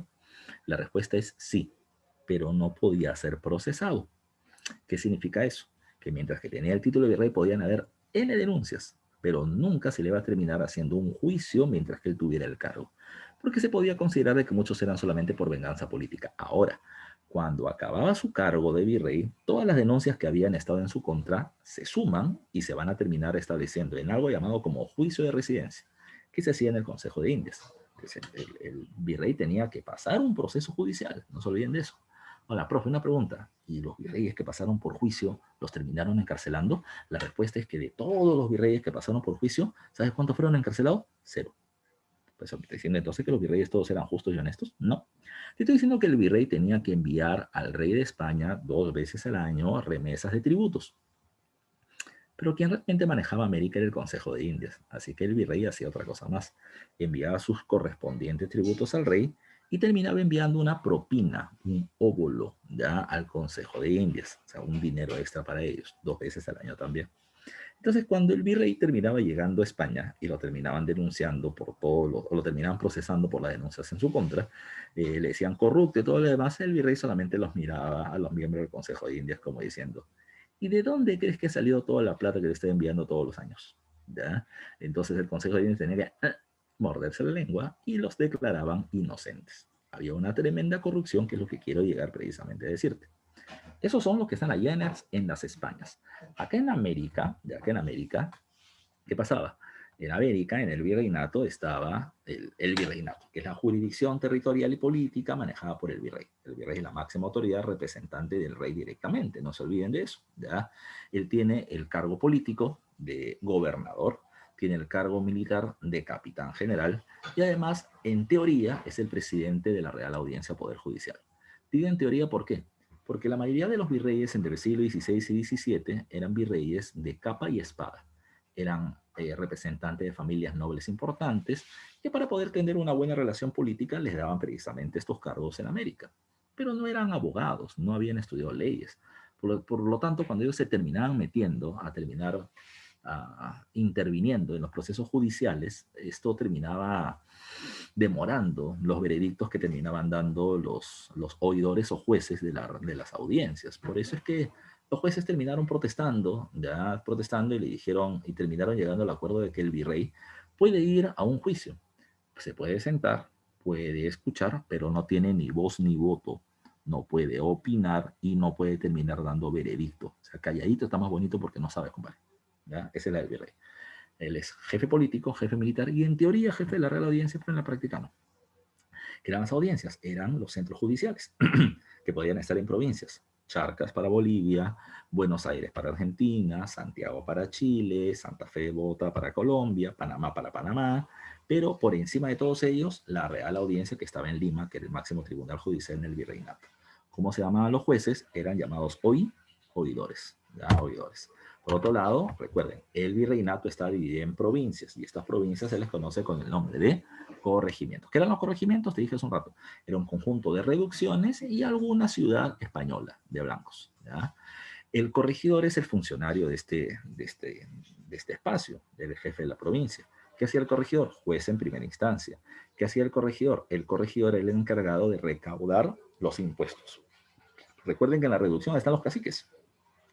Yo, corregidor, le digo al cacique del pueblo A, usted me tiene que pagar a mí 50.000 soles de impuestos, ¿ya? Así que tú, cacique, me los tiene que conseguir. Entonces, yo digo, por ejemplo, que cada persona que tiene la obligación de pagar, me tiene que pagar 500 soles, vamos a suponer así. Cuando llega el corregidor, yo digo, a ver, cacique, dame los correspondientes. Y el cacique, en lugar de darme 50.000 soles, me termina dando 49.000. Yo le decir, ¿qué pasó? Bueno, lo que pasa es que esos dos de ahí no quieren pagar. Si no quieren pagar, va el cacique o va el corregidor y los presiona. Paga, no quiero, ¿ve? Entonces, ¿qué cosa hacía el corregidor? Iba con un par de negros que por lo general eran su seguridad y les metían golpe para que paguen, ¿ya? Y era parte del sistema. Tercero, el corregidor es la primera instancia judicial, es el que cobra los tributos, es el que organiza la mita. La mita ya no solamente es minera, ahora ya ha cambiado. La mita también puede ser obrajera. Yo puedo llevar a los indígenas a trabajar en los obrajes o en los centros de producción textil. Yo puedo llevar a la población a, ¿cuál sería la otra? La mita de plaza, para poder hacer construcción de caminos, de palacios o de puentes. O también los puedo terminar llevando para que se encarguen de la mitad de pongos. Y la mitad de pongos es cuando tú vas a trabajar como sirviente en la casa del noble. ¿Ya? En la casa del noble. Entonces, el corregidor es el que se encarga de distribuir la mano de obra. El otro dato es que este corregidor hace otra cosa que no es legal, ¿ya? Que es este sistema llamado con el nombre de los repartos de mercancías. ¿Qué cosa es el reparto? Al corregidor le pagan un sueldo por su trabajo. Vamos a suponer que este sueldo es de 10.000 soles, ¿ya? Pero él no le paga 10.000, le pagan 5.000. Eso y los otros 5.000 se lo pagaba la corona española, pero con productos traídos de España. Si tú querías ganar tus 10.000, estos productos que te mandaban los tenías que vender. ¿Qué pasaba? Bueno, lo que pasa es que la mayoría de los productos que le mandaban eran productos que no terminaban siendo tan útiles, ¿ya? Y la población, por lo tanto, no se los quería comprar. Entonces el corregidor, ¿qué hacía? Bueno, no me lo quieres comprar, me lo vas a comprar, ¿no? ¿Ya? Y yo los terminaba poniendo en fila cuando les iba a cobrar el tributo y les repartía los productos. Por eso el nombre de reparto. El tributo indígena se cobraba 2 veces al año, junio y diciembre. ¿Ya? Yo en junio te repartía tu blusa, tu peine, tus medias de seda y en diciembre me lo pagabas. Porque yo te lo repartí y me lo tienes que pagar. Ese terminaba siendo el sistema de repartos. Era una forma de comercio en donde los indígenas estaban obligados a comprar productos poco útiles, pero estaban obligados a comprarlo por su condición de dependencia. No se olviden de eso. En el siglo XVIII, y eso lo vamos a explicar bien en la próxima clase todavía, los corregimientos son dejados de lado, porque como los corregidores fueron muy abusivos y aparecieron las rebeliones indígenas, para evitar esto se eliminan los corregimientos y se crean las intendencias en su lugar. Se fusionan varios corregimientos y aparecen en las macroregiones llamadas intendencias, que ya veremos luego ese tema. Yo te hablé de esto, acá me estoy confundiendo. Estoy repitiendo, ¿no? Me he equivocado. Están las reducciones que son los pueblos de indios, ya gobernados por parte de un cacique o un indio local, ya Pero ya está este cacique subordinado a un corregidor, que es el jefe de la provincia. Y acá debería decir cabildo. Ah, no, aquí es el cabildo. Ya, me he equivocado, lo he repetido 2 veces. ¿Qué es el cabildo? El cabildo termina siendo el municipio. Ya, el municipio. Y el cabildo municipio tiene un líder que termina siendo el alcalde. Ya, el alcalde. ¿Había alcalde de indios? Sí, pero los cabildos o municipios de India recién aparecen en el final del siglo XVIII con las reformas borbónicas. Los cabildos por lo general estaban en las ciudades y en las ciudades vivían los blancos, ya sea español o ya sea criollo, ya, y era el gobierno local. Eso era, el primer alcalde, ¿quién es? El primer alcalde de Lima se llama Nicolás de Rivera el Viejo, pero ese es un dato que no te va a venir en pregunta de examen por si acaso.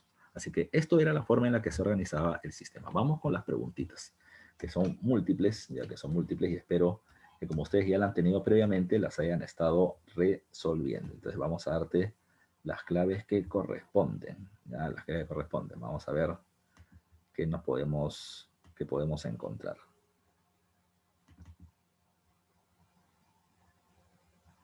Esta no es. Esta debe ser. Ya. A ver. ¿Qué me están poniendo por acá? Dice. En la 1, ya. En la 1. A ver, me está preguntando Saulo primero, ¿qué cosa es un pliego de mortaja? Ya, mira. Recuerden que los virreyes ya no eran elegidos por elecciones populares, ¿ya? Entonces, cuando un virrey era retirado de su cargo y otro nuevo venía, el virrey que está saliendo le tenía que dejar al nuevo virrey una información de cómo estaba, ¿ya? O sea, qué le está dejando. Y esa información, esta suerte de resumen, se le llamaba pliego de mortaja. En el pliego de mortaja yo le decía, mira, ¿sabes qué? Estas han sido las obras de mi gobierno que he terminado de hacer, estas están a medio de hacer y yo te propongo que deberías hacer esto. Cuídate de tales personas, acércate a tales personas, era el informe que yo le dejaba al nuevo virrey entrante. Ese era el pliego de mortaja, una suerte de memoria virreinal. ¿Ya? ¿Ya? Entonces, vámonos con la primera pregunta. En la primera pregunta yo te hablé de este pata. Dice, uno de los argumentos usados para justificar el cambio del régimen político de las gobernaciones al virreinato era salvaguardar la integridad de los vasallos nativos que eran los indios, pues su mano de obra era indispensable para explotar los recursos naturales americanos. Este argumento fue defendido férreamente por proclamar el apóstol de los indios, el que consideraba que al indio lo estaban maltratando y que hay que tratarlo bien porque es un humano, era Bartolomé de las Casas, uno de dedo. ¿Ya? No se olviden, uno de dedo, Bartolomé. 2. La creación del virreinato peruano dejaba sin efecto el sistema político administrativo imperante, el cual era, o sea, para que el virreinato se eliminan las gobernaciones, que es la clave C de casa. ¿Ya? 3. Con la llegada de Francisco de Toledo se marcó un antes y un después en la política económica del virreinato. Una de estas medidas fue, dice, aplicar las nuevas leyes de India. No, en realidad ya se venían aplicando. ¿Ya? Él va a reorganizar el virreinato, reforzar el poder social de los criollos. No, ni lo va a reforzar ni lo va a debilitar. Los criollos se fortalecen tiempo después todavía. Dice, fundar colegios y universidades. No, ya se había fundado la Universidad de San Marcos en 1551. Dice, organizar la mano de obra indígena. Esto estaba entre sus funciones. Esto sí, para explotar mejor las minas de Potosí.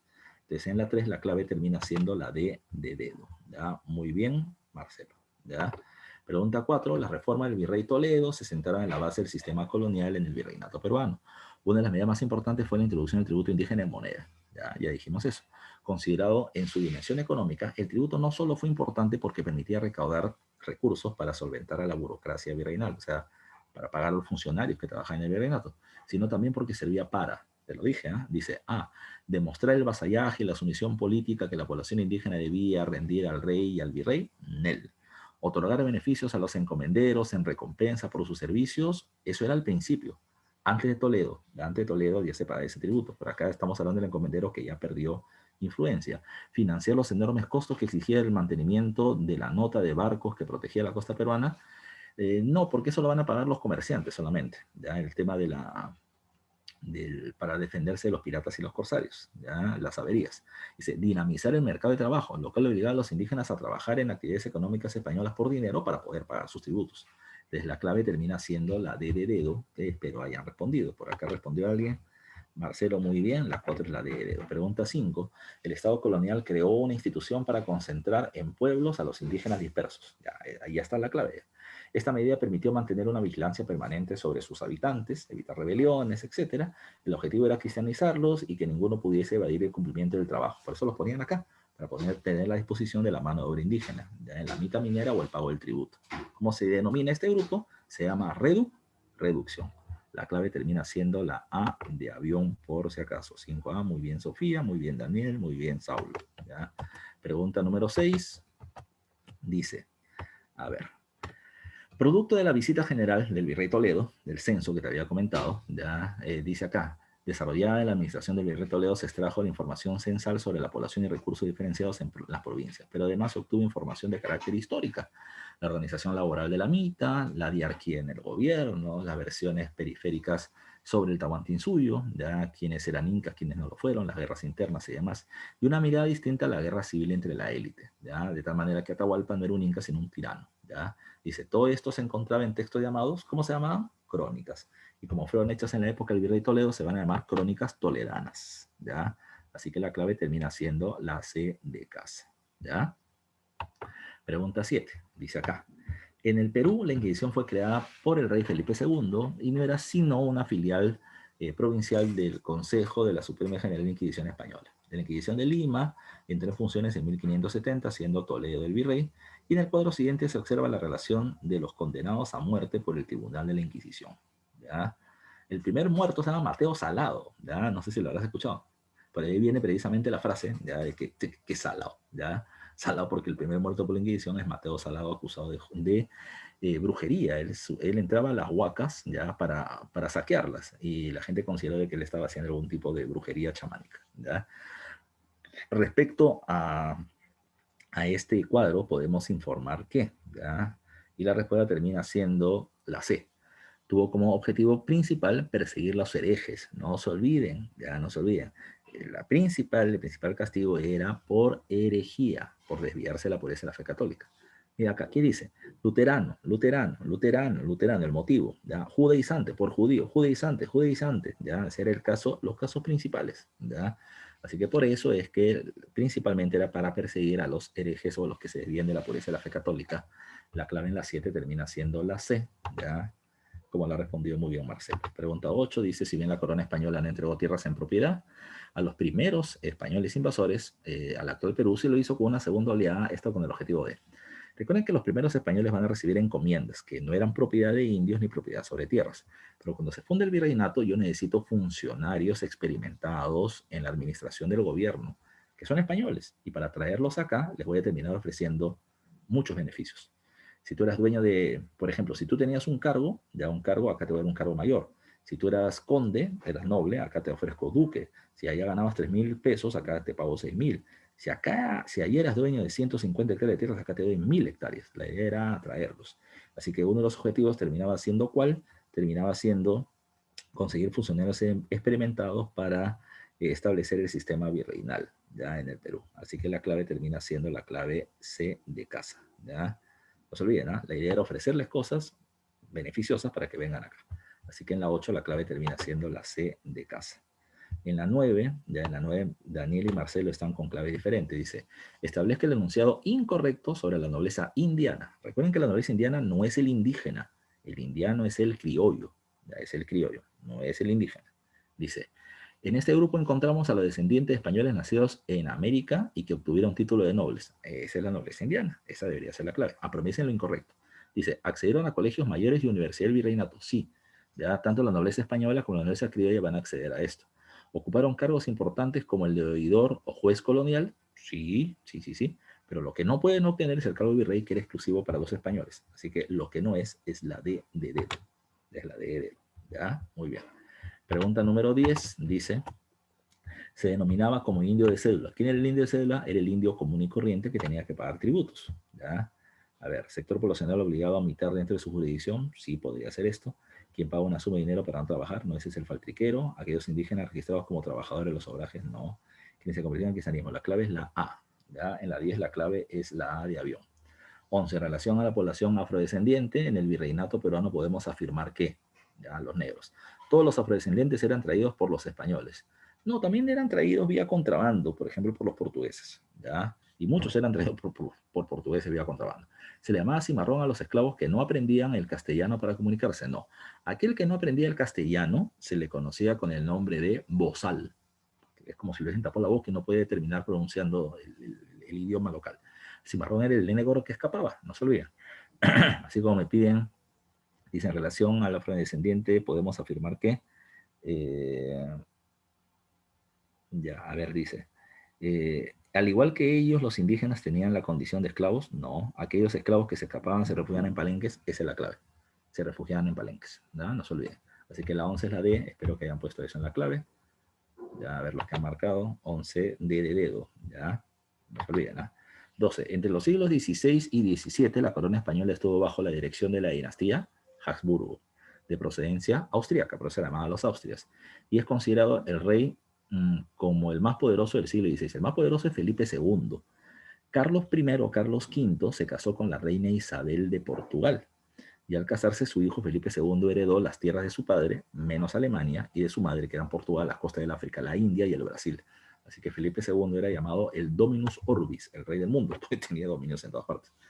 3 más, dice la audiencia en el virreinato fundamentalmente administraban justicia, pero además cumplían una función de allá. Mira, a ver, si el virrey era el representante del rey y gobernaba en su ausencia, profe, ¿qué pasaba si un virrey no estaba? Se moría, o se enfermaba, o estaba en guerra. ¿Había un vicevirrey? No había. Entonces, cuando un virrey no estaba, la Real Audiencia ya terminaba asumiendo el control del gobierno. Por eso dice acá, su otra función era política en ausencia del virrey. O sea, ellos gobernaban cuando el virrey no estaba presente. Entonces, en la 13 la clave es la C de casa. ¿Ya? A ver, pregunta número 14. Los corregidores terminaron explotando a los indios al obligarlos a comprar mercancías a precios altos o muy altos a través del sistema de los repartos, que ya le dije hace un ratito. La clave es la B de beso. Y para terminar, bajo el argumento que los indígenas eran humanos, pero cristianos nuevos y que debían estar tutelados por los españoles, se les limitó a cargo de caciques, o sea, no podían gobernar a otro blanco. En el ámbito político, ya dice, la tarea de organizar la mano de obra indígena, cualquier posibilidad de dirigir a otros pueblos indígenas, su ingreso a los colegios de caciques y el acceso a cargos gubernativos, ¿ya? Entonces, dice, se les limitó a los caciques en el ámbito político a acceso a otros cargos gubernativos. O sea, no pueden terminar siendo oidor, corregidor, etcétera, porque como ya hay blancos, ellos no pueden entrar, porque un indio no puede dirigir a otro blanco. Por lo tanto, se le limitaba el acceso a cargos gubernativos, que es la D de dedo. Bueno, muchachos, me ha pasado bastante tiempo, me ha pasado 14 minutos, pero ahí está todo el tema resuelto, dato por dato, pregunta por pregunta. Así que gracias por su atención. Hemos trabajado bastante, así que Katy, te los dejo, ya los muchachos, para que puedan ir un rato a su receso y trabajar. Nos vemos la siguiente semana, muchachos. Cuídense mucho. Gracias, profesor. Listo, chicos. Entonces, nos vemos a las 12 con la clase de razonamiento matemático.